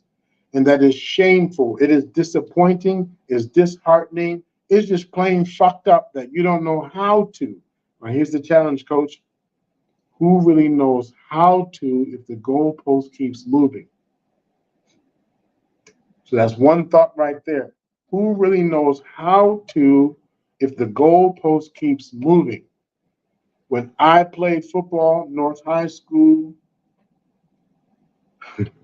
excuse me, take that back. I was on the football team. I had the cleanest outfit, had the cleanest uniform. I got in one play in 4 years, and that was by accident because I was standing next to the coach and they just pushed me in. It was the story of my life. I was in my one little play that I was in. Oh, but I was on the team. But I was the one that get you pumped up and motivated. I'm the one. I was on the basketball team. We won state 2 of the 4 years. North High School, Brett McNeil, Jay Hall, these guys, Elamine. So, but I was the manager. It was video record the game, get the water. I'm not a water boy. I was doing stats and circles, and we want to get the film. And at the games, I ride the bus. I'm there with them. So it was cool. I had the gear, yeah, sure. Yeah, the gear, but I also had the benefits of the groupies, right? Yeah. There's some benefits. Yeah. But I had coaches. My first time playing football, I was on a punt return. And this guy came flying a million miles towards me and hit me right in my chest with his helmet. And I hit that ground, just laid and howled.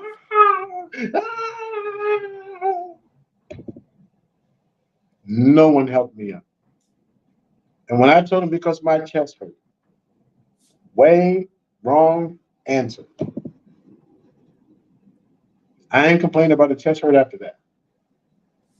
And when my dad came to a single game, he wasn't really even coming to my game. We were having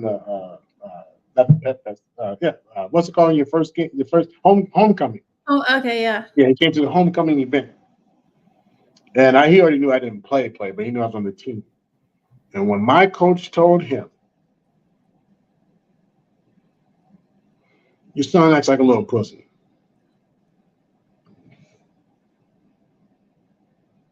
And my dad said, thank you. Now, I felt forever that my dad did not protect me. You let that dude call me, and I love both of them. I mean, my dad, but I appreciated this coach. But my father he didn't say, what? Don't call him that. Don't call him that. And years later, when I was holding on to that grudge, I just knew my dad would say something. And he said, you were on the team, right? Yeah, he was your coach. Yeah. Then if he felt you were a pussy, then you must have been a pussy. If you didn't want to be a pussy, you'd have done something about it.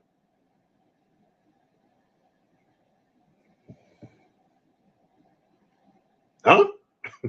You were on his team. You said the winning team, right? You guys want some? Yeah, so you were on his team. He must have known something. And he called you a pussy. So if you didn't like that, you should have done something about it. What was I supposed to do? Wasn't get mad at him, yell at him while you still act like a pussy? Now that same analogy in 2022.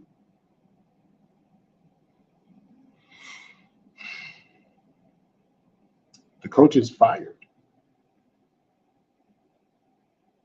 The coach is fired. You're gonna be calling my son that. Oh, yeah.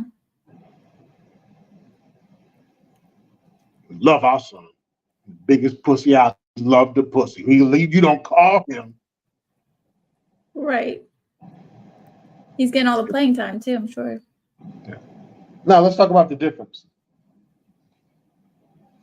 Because I was around in that generation, and even when I first heard it, I was still upset, hurt. I felt like my dad didn't protect me. Dad didn't even get into my feelings. He let all that go. Like, hey, you're on the team. It's your decision. If you don't want to, he didn't say if you don't want to play, quit.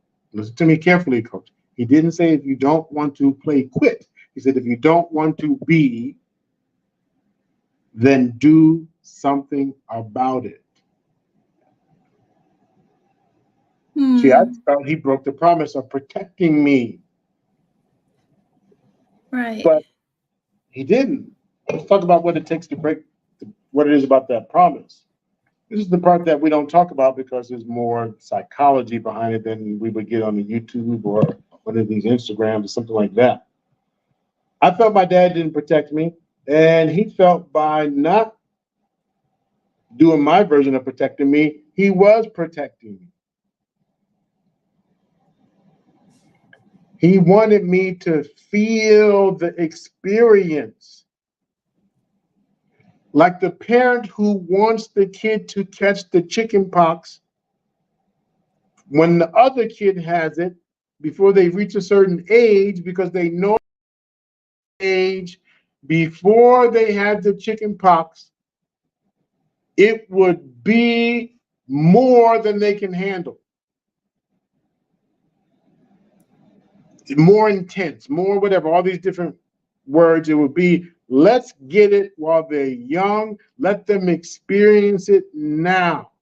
That's just an analogy. I know we're not talking about chicken pox, but my point is, my father wanted me to experience, and if I didn't like the word that was based on the coach's view of my character and my ability, we would have totally ignored. I would have maintained the same character and the same inability if he had jumped in to rescue my feelings about this word. He would have co-signed and endorsed. He would have helped to my word. Enable? He would have helped to it means to co-sign and is to continue to reinforce. He would have helped to reinforce, encourage, reinforce. He would have helped to encourage and reinforce, reinforce it, which would have probably made me. You already know. You already know. That's what's happening today with the coaches being fired. Yes. Well, because see, the learning curve. So if you go back a few generations, they did the shaming, but they didn't do the other side of it. And so the kids now became more, the adults now, they became more sensitive, and the promises of protecting me were broken. I don't see the protection anymore. I don't see, in fact, I'm going to make sure my kid does X, Y, and Z. And some families were having 12, 15 kids, 9 kids, 10 kids, and now people are having like 2, 3, 4. So if you take it from 16, I mean, I know families from the South who they didn't have the same dad, but they loved each other like they were brother and sister. They would talk crazy to each other. Your dad's Mr. Smith and Mr. Jones is your dad, da da da. And mama wasn't, no one was, I mean, in her circles, they might have been like, she's but for the most part, you respected Mrs. So-and-so and Mrs. So-and-so. She got 10 kids. Right. And they're all siblings. But now you have less kids, more babies, daddies, or not knowing who the daddy is, but more kids for some, more as in with no father, not knowing their dad, da da da. But now you put all your hopes into that kid. Yep. See, the parents who had 9, 10, 11 kids, there probably wasn't even a stillborn in between there. It's probably really 13 kids, but they had a stillborn somewhere in there or a miscarriage somewhere in there. But they had 10 other kids. Now, if you wait until 35, 40 of a miscarriage, it's like, oh my gosh, that one opportunity. We only have this one opportunity. So then we treat this kid with all this specialness because it might be then LeBron, did he lose his kid? And I apologize. His kid was it LeBron, right? That just lost his kid? Nick Cannon did, right? To be honest, I don't know, and that's horrible. I should know these things, but I know people pumped all that money to make sure that they're going to be an athlete. They pumped all that money to make sure they're going to be a star. They pumped all that money, and then they lose the kid for whatever reason, or the kid changes their mind. That's hurtful. So we get more and more and more into spoiling, into wanting to take care of this kid. But what we don't understand, or the part that we ignore or forget, the person who's doing the spoiling, they're the people down on the floor,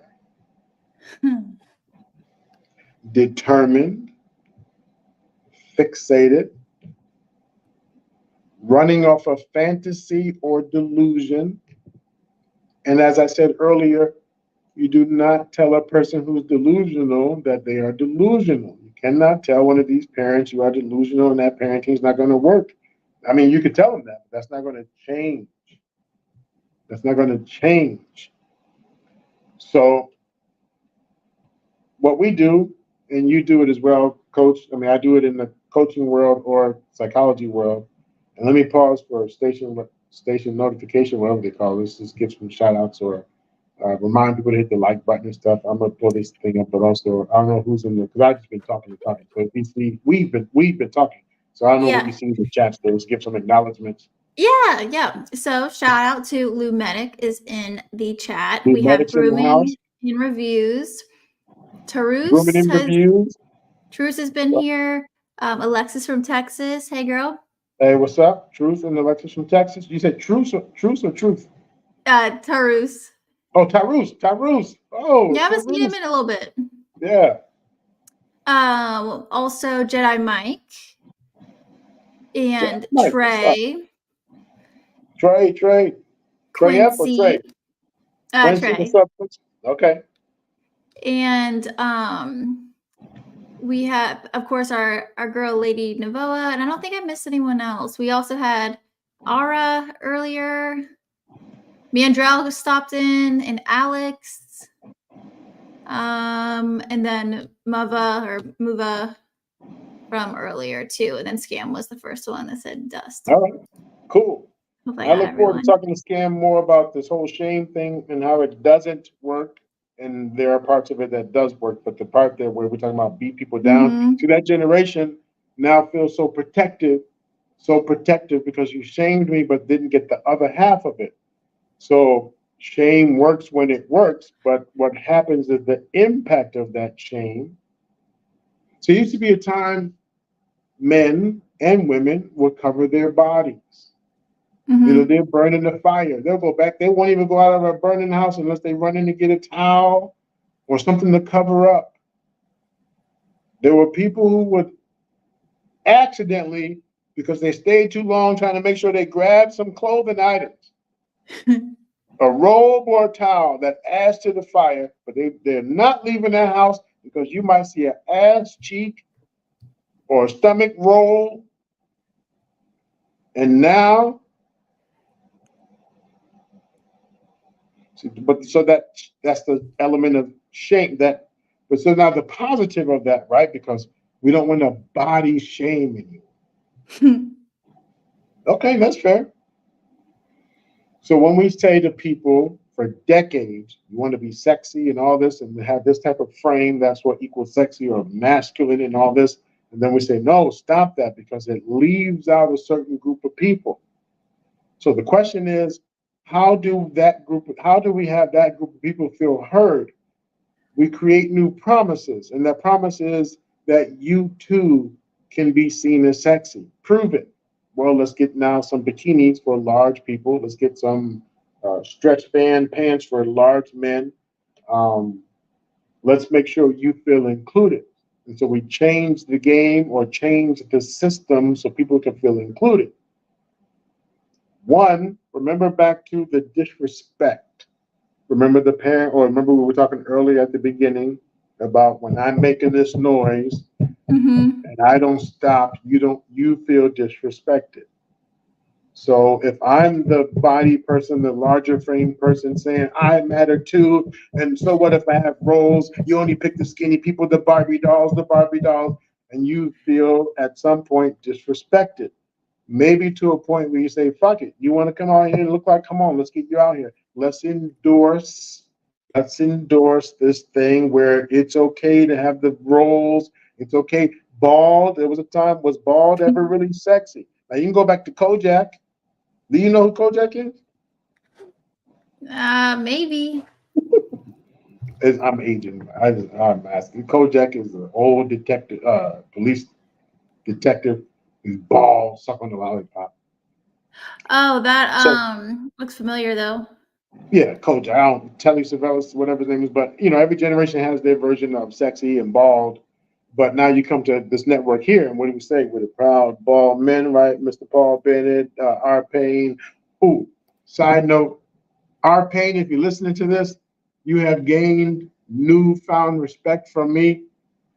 I think a lot of us brands are paying. I watched his show on Monday, dude. Uh, I didn't know his ability to facilitate. Oh. Our Payne, if you hear this, salute to you, sir. Your facilitation skills were awesome. He only tolerated a little bit of this, a little bit of that. He kept it Oh, centered, kept yeah, it centered. panel. Yeah, kept it going, and had opposing views, but won a bunch of because he's always the antagonist talking shit when he's Right. not the facilitator. I mean, he's not. I should say that, but he just says things that I'm like, what? But when he ran his show Monday, man, I shout out to you. That is a skill for sure. Yes, And when you see it done in a from the audience standpoint, it's something that you can appreciate for sure. absolutely. All right. So I was opening this document because I should know about heart, but let me jump into this. And so if we didn't have any questions, let's roll into it. We're talking about how can we really start to motivate people to change. Let's add in the shame piece. I'm not going to ignore that. If you know how to effectively shame, meaning to wake someone up, to raise their awareness, how you do it is up to you. If you want to knock the head off, if you want to do whatever, but understand what are the positive consequences that come with it and what are the not so positive consequences that come with it. Abuse should never be allowed or tolerated. At the same time, how many times have we grabbed something in a non-abusive way, grabbed something in an emergency? Can you imagine if Mm, you're down in a subway and you're standing too close to the thing and something and I snatch you and say, don't grab on me. That feels abusive when you grab on me. right. So it has its form and it has its, okay? Yeah. For me to tell you something and call you out, it has its correct time to where I'm calling people out. How I do it, anything from using stupid all the way to that's not wise, that's not smart. How I Right. do it, but there's an element of shame that does qualify. So I'm not, let's add that in. Then there's some components we have to consider. The reason we don't make change or the reason we don't change is because it's not only one element to it. Coach K, it is not only one element to changing. Take a Hmm. guess. Do you know what elements there are to change in our lives? What influences us to change? Sometimes it's like a crisis. Okay, so a crisis, which is a consequence or a pinch or a major disaster or a change, but what parts of us does that crisis impact? Because when you say a crisis, let's name a crisis. Like obviously in our health, like sometimes Okay, people don't stop smoking until until it's like too late they have a or heart. Yeah. yeah, diabetes they don't stop until. So Mm-hmm. let's pick diabetes and look at the different methods of change. So one is to shame and to say, you've got to be effing kidding me. What you're not going to learn, are you? You are not going to learn. That's meant to motivate to raise my awareness. Motivate and raise my awareness. Yeah. Motivate and raise my awareness. But is there a celebration piece to it? Have you followed that up with the praise? Have you followed that up with, see, the way I perceive things, the way I perceive things, the way I feel about things? So think, feel, and how I act. Act. Yep. How I think, feel, and act. You helped me to feel, you reminded me how much of a dumbass I am. And if I don't want to be a dumbass, then I will get motivated. But it's those very moments that I feel like a dumbass that I end up doing behaviors to cope. So we're able to offer these methods, but are we teaching people how to cope, how to change their narrative? If my story for 20 years has been that I'm X, Y, and Z, X, Y, and Z, X, Y, and Z. What can you offer me from education all the way to shame, from a big hug to lots of money? What can you actually offer me that's going to help me change my entire narrative? Not change in the moment, because when stimuli kicks in, You're gonna when revert. stimuli kicks in, we're going to default. There's a pathway in the brain. There's a Mm-hmm. pathway. Imagine a field of grass, and we take a lawnmower and cut through the grass. And then every day we use that same path. Now we're no longer going to do that. We're going to change our behavior. However, when crisis kicks in, what's going to automatically happen is the default lane is going to be used first. The default lane is going to be used first. That's why they say rehearse something over and over and over to maximize this new pathway. They say do Yep. it. It takes a habit 21 days, 30 days to form. Mm-hmm. That's just to cut the lane. That's just to cut the lane. So sometimes you might have to hear many, many times, how does a person get motivated in the military or first responder? Move, move, move. And you have to hear that move. And it's in those moments when you're ready to give up and you say, hey man, you got to move. And you get up and you move because you know the significance. If you don't move, you can get taken out. If you don't move, you get left behind. And those who are not motivated by being left behind, they are going to move. However, sometimes we are, or not sometimes, but when we start to mix generations, when we're mixing generations, the message that worked for one that's being given to the other might not work. And so when No. we're thinking, you've got to be kidding me, are they getting dumber and dumber? It's not that they're getting dumber. Well, they might be getting dumber and dumber, but there's a transition. And that particular group doesn't see it as dumber. They see it as their group transition, that they have the answer for what works for them. And how much of what worked for me can I impose or enforce to work for you? I'm not talking about surrendering, but at some point, and Mr. Bennett talks about this, at some point, when do we hand those reins over? In the gangster movies, some gangsters take out like the leader or the father or whatever, or whoever the leader is. Like, you're getting too old, you're getting too soft. So they choose to take him out. They give him an option. Dad, you need to move over, or they take them out. In other traditions, that leader actually says, here you go. Here are the keys. Right. Your vehicles, right? I finally think you can drive now. Here are the keys.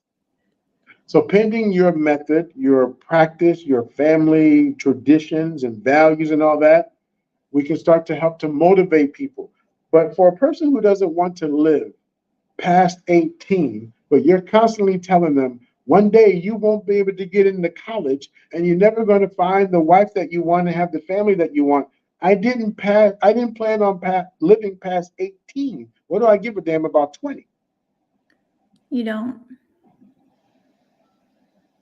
You call me dumb as all the times you want. You call me dumb a million times. I have no plans on living past 18. I watched a YouTube video one time, not on this network, not on this network. I watched one time when they were doing, they show a video and then we respond to it. They showed the video and the lady said, oh, I'm triggered. I'm triggered. And they were showing a video about some guy. Was it the brick lady? Oh. I don't think it was the brick lady, but the host and the visitor, it was a trauma. It was something about trauma, and it was a woman being abused. I think it was the brick lady. I think so. Not too long ago. That makes sense. But it was something where that woman was being abused, and the show host was trying to make a point that, see how fucked up y'all are. See this bullshit. See the bullshit. But the guest could not get past the part of, if it's real or not, the storyline. Real or not, the storyline is causing me trigger from a time I've been abused. And the host said, Oh.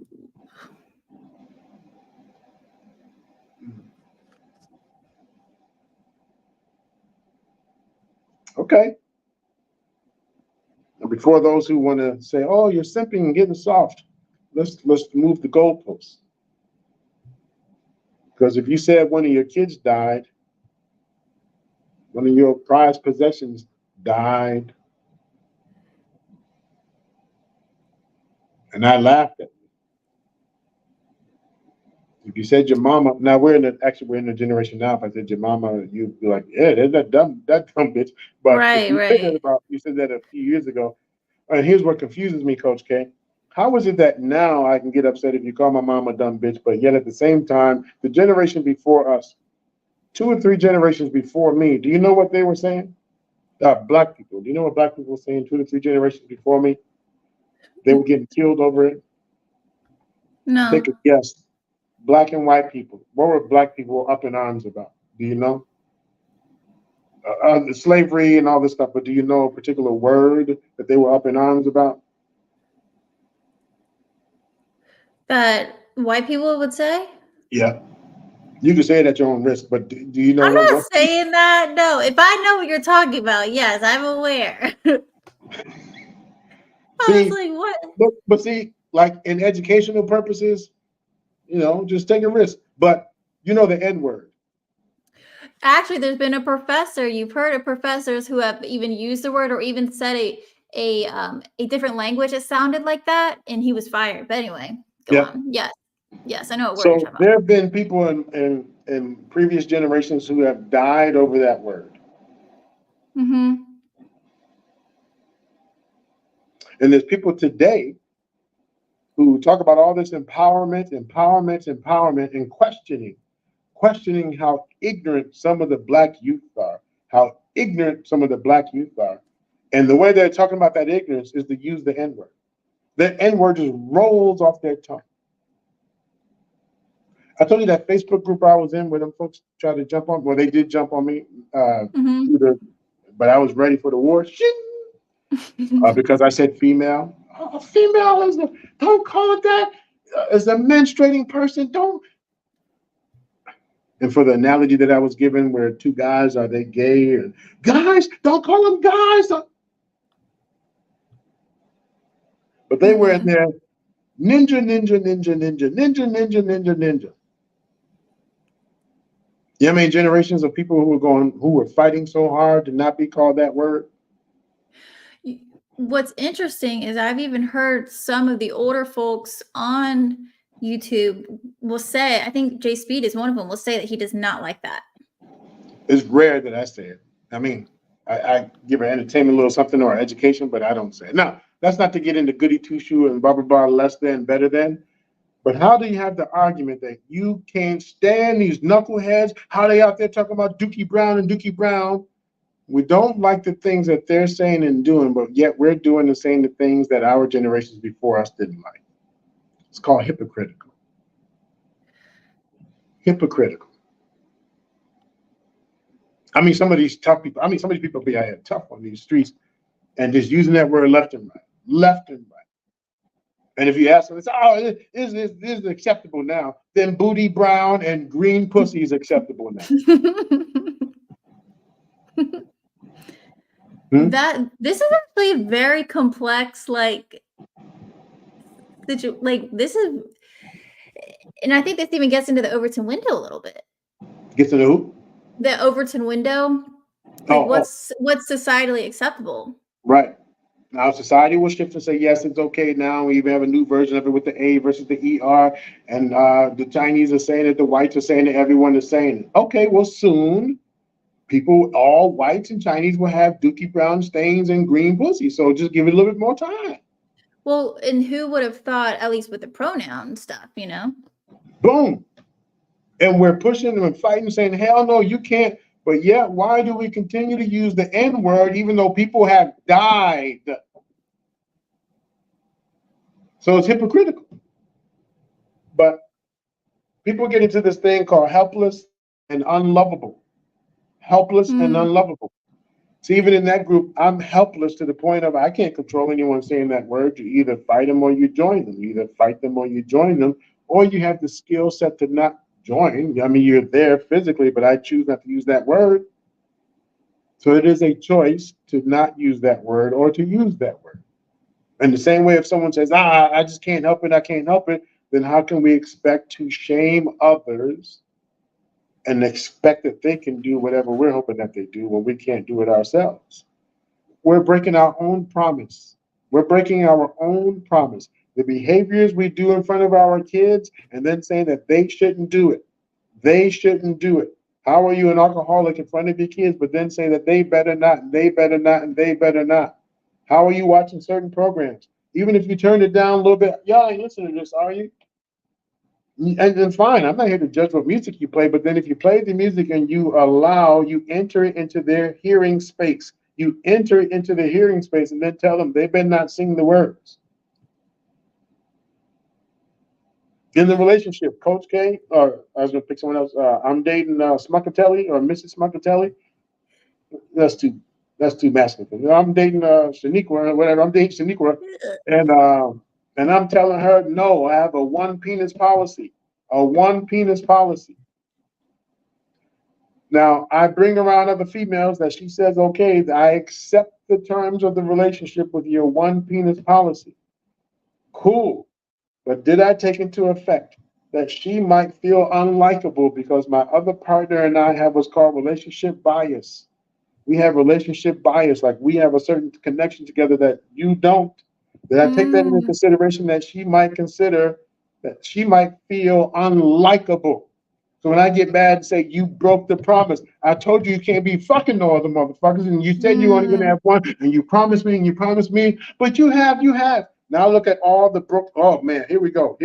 But you have, well, bitch, you told me I could have. Now I gotta be all kind of bitches and da. Because I didn't understand that the key element for her was if I would have helped her just to feel light in the situation. We don't think about those parts. Fuck like. That likable effect in the world that's motivated and influenced by what they like and how they feel, that likable thing in the world where people go by what they like and what they feel. Something to take into consideration if you want to help people change their behavior. Undesirable. We have people changing their body parts and getting surgery because they feel undesirable. We forget that piece. And every time I launch off with a certain type of response, anything from shame to praying for you. See, even if I pray for you, you need help. You need Jesus. That still means I'm undesirable. If I don't have Jesus, I'm undesirable. If I go the other way, you need help. Just right kind of in the middle. Something's wrong with you. You need to get some help. I'm undesirable. Until I get the level of help that you feel I need, I'm undesirable. And all the way to the other extreme, you are fucked up. Then I am undesirable. And that does not help to motivate me to be better. I can do an action better. I can maybe stamp something better. I can move better. I can do better. But under the hood is a belief that I'm undesirable. We're not addressing those things. I ain't got time to be talking about all the under this and under that. That's for that psychological shit. Okay. Unattractive, unwanted, uncared for, unworthy, not good enough. You know how much stuff I do for you? What do you mean you don't feel good enough? All the stuff I do for you, ladies and gentlemen, wake up. It's not what you did for them. It has nothing to do with you. It has nothing to do with you. It is based on the first relationship. Coach K, you know how to ride a bike? Yep. And if you stopped riding the bike and you started riding again, do you have to start from scratch? No. Why not? It's a little rocky, but because I've learned it, I have that pathway. From the first time you rode it? No, from the first time you used the training wheels, that's how you rely on that pathway to ride a bike again if you stop riding a bike? No, the repetition. It was the culmination of it all. Okay, so from when you first started riding and learning to ride and getting used to it and learning and mastering it, you would rely on those skills again. Is that fair to say? Oh yeah, yeah. Okay. But it wouldn't be where you learn to ride for the very first time in your 30s, and then that's when you say, oh, I'm relying on my 30-year-old experience. No. Or some people say that, like, I just learned. It's not had nothing to do when I was a kid. When I was a kid, I had a little huffy bike with side wheels. Now I'm riding the so and so electric bike. They didn't have electric bikes. Okay, true, but it is the start. Not everyone's a fan of this. Remember, even coaching, we move forward from where we are. But coaching is addressing the behavior, not the psyche. Coaching is addressing the behavior. It sucks to be you. Sorry that you're in that situation. What do we need to do to move forward? If you wallow in that pain, you're going to stay feeling depressed. You're going to stay feeling depressed. There was a triggering event and then some feelings with it that you are submitting to. You are surrendering to the belief that you are a piece of shit. And then you start acting like what you are feeling, a piece of shit. You won't get out of bed. You won't wash your ass. You won't eat like you should be eating. You won't get involved because you believe you are a piece of crap because of that triggering event, broken relationship, let go of the job, disconnected from something. Family doesn't talk to you. No one texts you. You don't get the Facebook likes, blah, blah, blah, blah, blah, blah, blah. The triggering event. So behavior, and got to bust up that behavior. Moving forward, I don't give a damn about what happened to you 20 years ago, 30 years ago, 50 years ago. We have to move you forward from this point. Coaching can help you do that. And once we get our partners or our family members and all these people activated and going, that's awesome. But they still have the pathway there. And at some point, if they don't stay active in their doing, if they don't stay active in their doing, and they pause, they stop, they default, they will go back to what they know. If you don't maintain your nutrition, you will go back to what you know, the unhealthy food. Yep. I make a penny or two, just a small penny or two. So I haven't really eaten the McChicken sandwiches for 99 cents. I'm not saying I'm above them. What I'm saying is I haven't eaten one of those in a long time. Let my ass get broke. What do you think I'm going to enjoy? A McChicken. I'll fuck up a McChicken sandwich. Yeah. Got a little change or two. I could do the protein shakes and I could do the $5 water. Right. Let my ass go broke. See if I don't be up there under some tap water. Right. We default to what we know.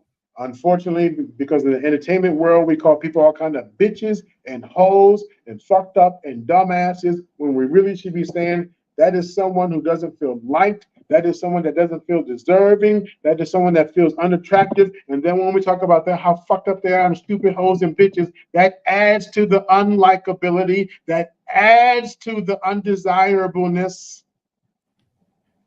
I don't know how we think we're motivating someone. And then our asses stink just like their asses. But because we didn't get caught. No, fuck no. There's a difference between caught and then just going out there publicly.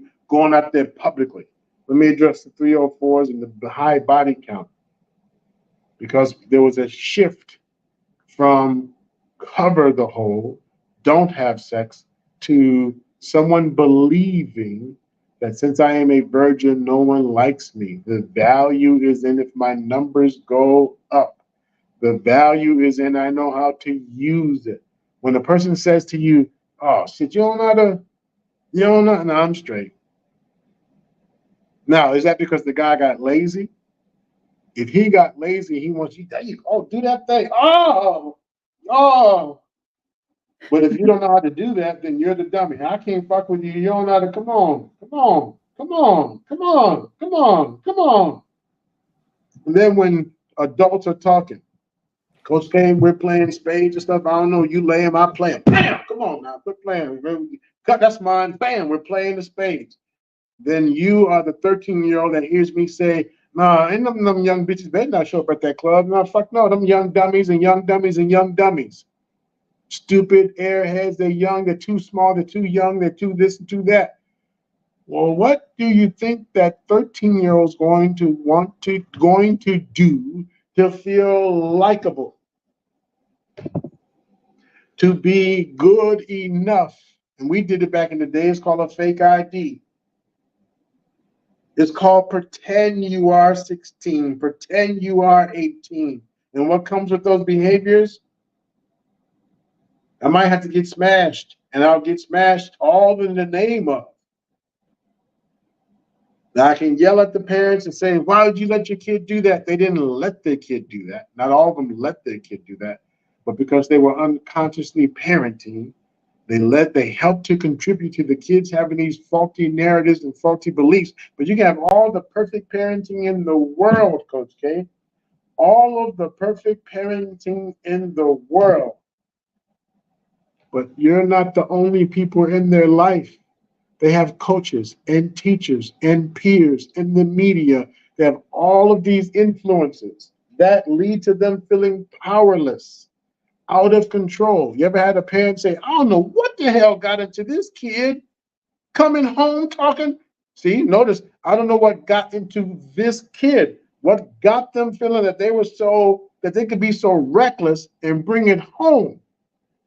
They picked up something and brought it home. You can be all the perfect parenting you want, but they picked up something and brought it home. Feeling too weak. What is weak? What is weak? Inadequate, ineffective, incomplete. See, we know a lot of these narratives, they start gaining traction. So you get a whole movement of people to move something when just a small percentage feels a certain way. But if you get the right person into power, you get the right person into power. Are you familiar with Harvard University? Come on, don't. Yes, you do. You've Harvard University. Oh, Harvard. I thought you said Hartford. Yeah. Harvard University. Yes. The elite of the elites, right? What goes with? There's about 3 or 4 schools that go together with Harvard. What are they? I'm aware of time. Who? Yale, Harvard, Stanford, Oxford, Princeton. all these stuff, right? Mm-hmm. Look up Harvard now and see how valuable they are.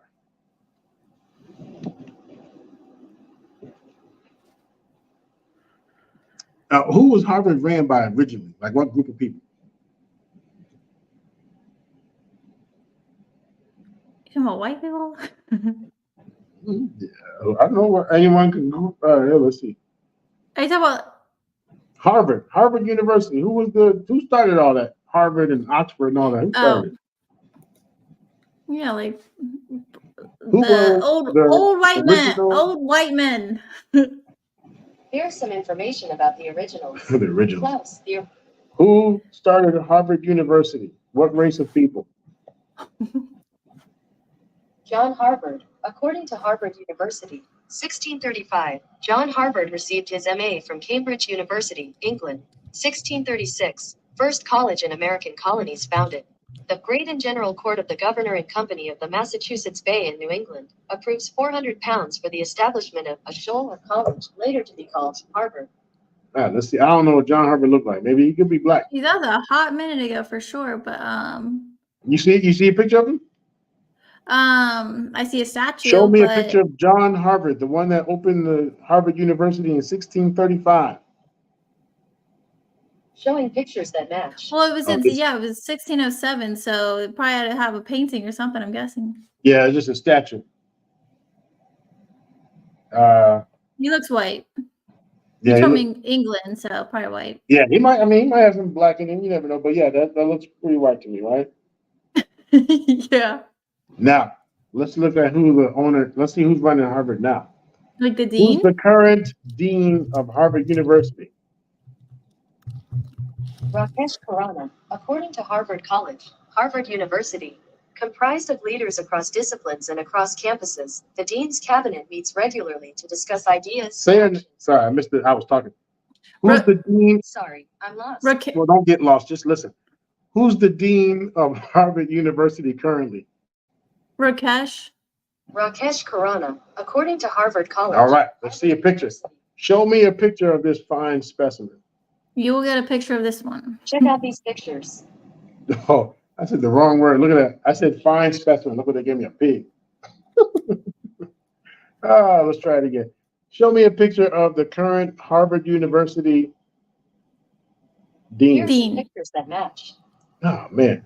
Show me a picture of the current university dean of Harvard University. I messed that up again. Here. These pictures should All right.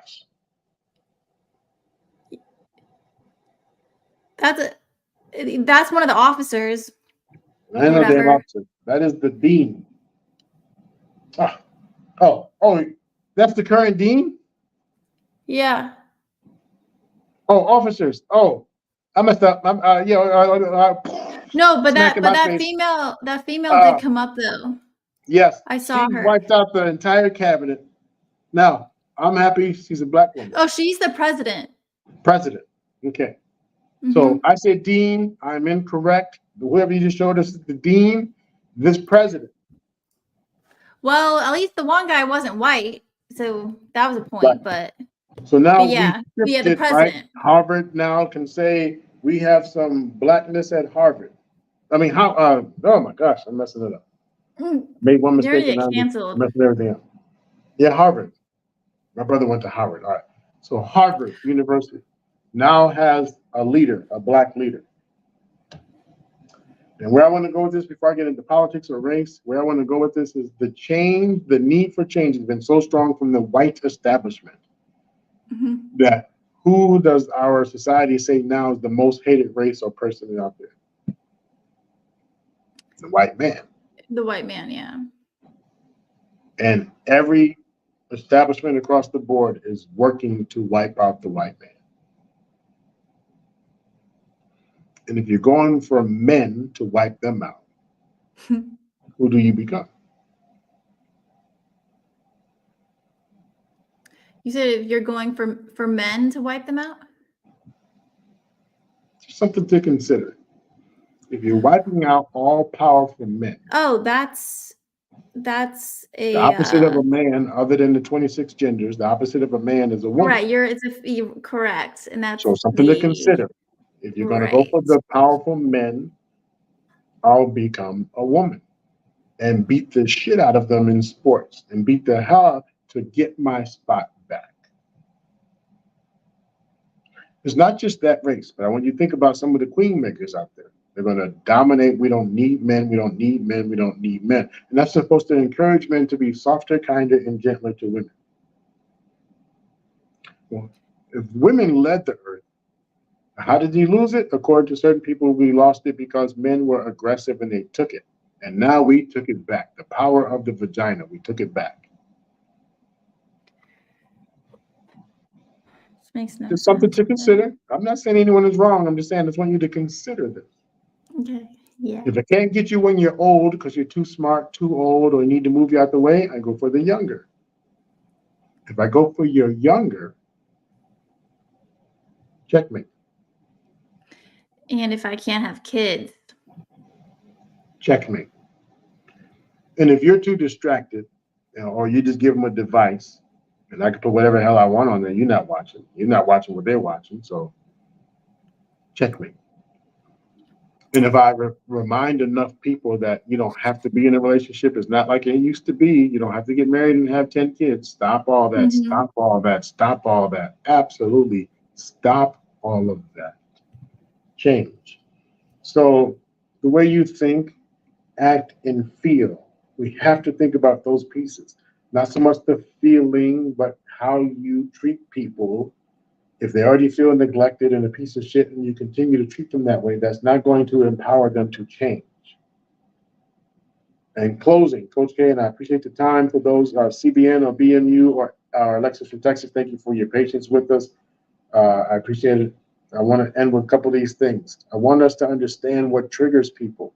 What triggers people versus what empowers them. A person who's experienced trauma and being treated like a certain type of way, they're actually not motivated until you treat them that some kind of way. Let me turn it to a sexual one. I'm seeing a couple and I'm saying, so what's going on? He does this and he does that to me, but you seem to moan and you seem to like it. I'm only doing that because you like it. Huh? I'm only doing it because I know he likes it. So when he looked down at you and spit in your face and rubbed your spit all in your face and gagged you and all that, you did all that because, well, I hate it. You hate it, but you do it. And of course, he's going to say, well, then you lied to me. No, I didn't lie to you. It's just only seem the time I hear you seem to feel good. And actually, I caused that feel good. I caused that feel good. So you would think she would be triggered by having to spit and stuff on her face. She is. She doesn't like it, but she actually feels encouraged to like let me be the one. Have you ever heard of sisters or siblings, brothers too? Have you ever heard of siblings where one is upset because they weren't there to protect the other one from being abused? Mm-hmm. You ever heard of siblings who said, I wish it were me? Mm-hmm.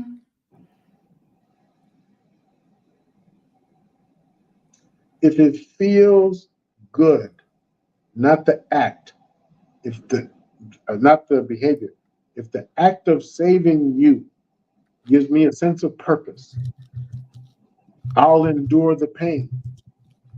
That's a welcoming, not a bad thing. That's a welcoming. That's not a bad thing. See, if you ever heard me BMU or on the Friday shows, not just me and him, but when he talks about he'll die for his, Mm-hmm. sometimes I'll argue and say, well, you'll just get crazy for your kids. For your kids, you would die for them. And some people will be like, that doesn't mean act crazy. What does it mean? When you say I will die for my kids, what is that? Then what should be the limit? Mm. That's not a trigger. That they don't give a damn. They just told you to put the life on the line. And you think by telling them, oh, but you can go to jail, you can do, that's not a trigger for them. That is a welcoming. Right. Let me say it again, Coach. It is a welcoming.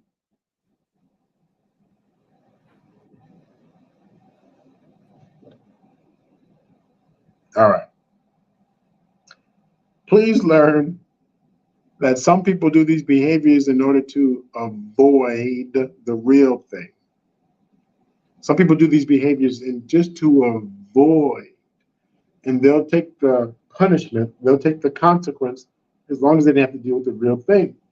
In special ed, Williams, your turn to read.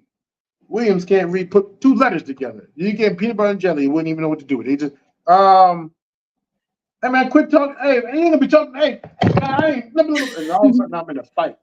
But that was really an avoidance behavior, so I didn't have to read or attempt to read in front of everyone and have them hear that I don't know how to read.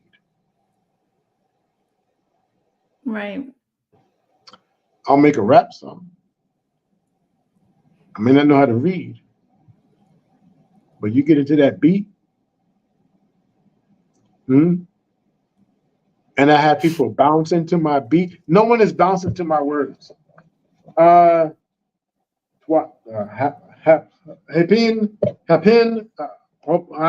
No one is happen to. No one is doing that. This is embarrassing. But if I say bitches ain't shit, motherfuckers ain't, hey, bitches ain't shit, mother, hey. I see you're in jail and 50 people are surrounding you in jail. Looks like 50 people in jail that I see looks like family. So how am I being discouraged not to go to jail? Is if you go to jail and on the video you have family. Coach, we can go on and on and on. I need to be respectful of time. But if I know that there's going to be a band of brothers or Muslims or whatever group of people, the Aryan Nation, whatever you follow, if I know there's going to be there to jail, you threaten me with going to jail, there might be more protection in the jail than out here. So where's the motivation to change my behavior? Where's the motivation? So in closing, I challenge all of us, myself included, continue to do what you do. Understand the impact that it may have. the impact that it may have. Is that the results that you want? See, when it comes to change for us, if we're already sewn into it, if we're already deeply embedded to it, if we already have the deep kind of pathways, we might not be able to change so readily. As I say, coaching is very powerful because coaching is going to help me go from here forward to help me get unstuck. So I'm talking Right. about all the psychology of change, but it might take motivators, mentors, supports. It takes supports. So me isolating is not being around the people who support me. And once you support a person, know what really supports them. Coach, if you call me at 2 in the morning talking about, oh, I got some problems, and I'm like, I'll pray for you. That's wonderful. That is wonderful. But your problems are rooted in feeling some kind of way. And my prayer for you is wonderful, but it doesn't address your key core risk factors. The things that actually put you at risk for acting like a 304 is not a prayer. Right. The things that put you at risk for wanting to be an OnlyFans subscriber is because intimacy, fear of meeting a live person. But I can log in and pay you some money. You won't believe when I've had a client tell me he really thought that was his girlfriend. They were exchanging messages, and she can only show him live a few times, and the camera's not working. But and I got this broken and that broken, and send me $400. He just, have you ever met her? Well, she can't always. And sometimes she do a little show for me. She do a show for you. Yeah, she got cameras and lights and shit everywhere. She just do a show for you, just for you, huh? But the point is, I can yell at him, I can encourage him, I can praise him, I can snatch and take his money. But that does not fill his intimacy tank. That does not change his level of deviance. He didn't even know when he was 2, 3, 4, 5, 6 years old, they were sharing the bathroom together. You see his parents go from there to there. It's called early activation, sexual early activation, to where now he's aroused to his mama's body. She's aroused to her daddy's body, blah, blah, blah, blah, and so on and so on. And now where everything is sexually related. I'm not talking about Freudian stuff. I'm talking about just everything's been early activated to where now sex, sex, sex, sex, power, power, power, power, power, power, control, control, control, control, control. So to get to the root of change, we have to change the narrative. Look at the narrative. What is the foundation I stand on? The foundation that I stand on, what is that about? Because if it's on an old promise, I might have to make some new agreements. I didn't say new promises, coach. I didn't say new promises. I said new agreements because promises can be broken. Promises will be broken. Make some new agreements, starting with the agreement with yourself. Starting with the agreement with yourself. You can be dependent on someone and hope that they don't default on the agreement or break the promise. But if you want to start with the change, you have to first understand that that promise may have been broken or it may not have been broken, but I've broken my own promise because I'm committed to things that don't serve me. I'm committed to coping skills that served me when I was 10. They don't work when I'm 20. I'm committed to coping skills that I learned at 20 that don't work for me when I'm 40. I'm committed to spending money when I had someone taking care of me, and now I need to take care of myself, and I'm still committed to those old spending habits, I won't survive long. I have to recommit. I have to change my attitude about money. I have to change my relationship with money. I have to change my thinking about money, how I value money. I have to do that change. You just telling me, all right, you're going to goof around and lose all your money. You only have a couple more checks to go. You keep spending the money, and then boom, I told your dumbass. What part didn't you listen to? They listened, but they didn't change their relationship with money. They didn't change the relationship with their perception of what money would get for them. They didn't change their perception of power and control through the means of money. And now they ran out of money, and the people who loved them about them are no longer with them because they don't have the money. And so now, because I lost the people, Now I understand why I should have kept the money. But all this time I've been talking to you about money, but for them it was about the power and connection. All right, Coach. Any closing words? Any closing thoughts? Should we come back to this conversation? Again, I apologize. I don't know who's in the chat. Hello, everyone. Thank you for being here or for listening to the replay. Thank you for being here at the Black Man Unfiltered Network. Please make sure you hit the like button if you haven't already done so, or on your replay, please do so. Leave comments, questions. I'm open to pushback. I'm open to argument, but here's the deal. What we're offering today is really not about arguing. I'm not debating. We're not debating. I'm offering you some other tips, and I'm adding that with what Coach K offers, saying combined. It doesn't have to be only these two. You can find spiritual advisors. You can get many other types of connections, support, but you have to be willing to work on the relationship with yourself, change the agreements with yourself, adjust and make new agreements or promises. But remember that promises can be broken, starting from the time that you said, I'm never telling my kids no. When I have a kid, I'm never telling them no. And now that's your favorite word. Or to see a person homeless on the street holding a sign, and you're like, ooh, I would never. And the next thing you know, you're out there with a goddamn piece of cardboard. Mm-hmm. Telling yourself you're too dumb to be a doctor.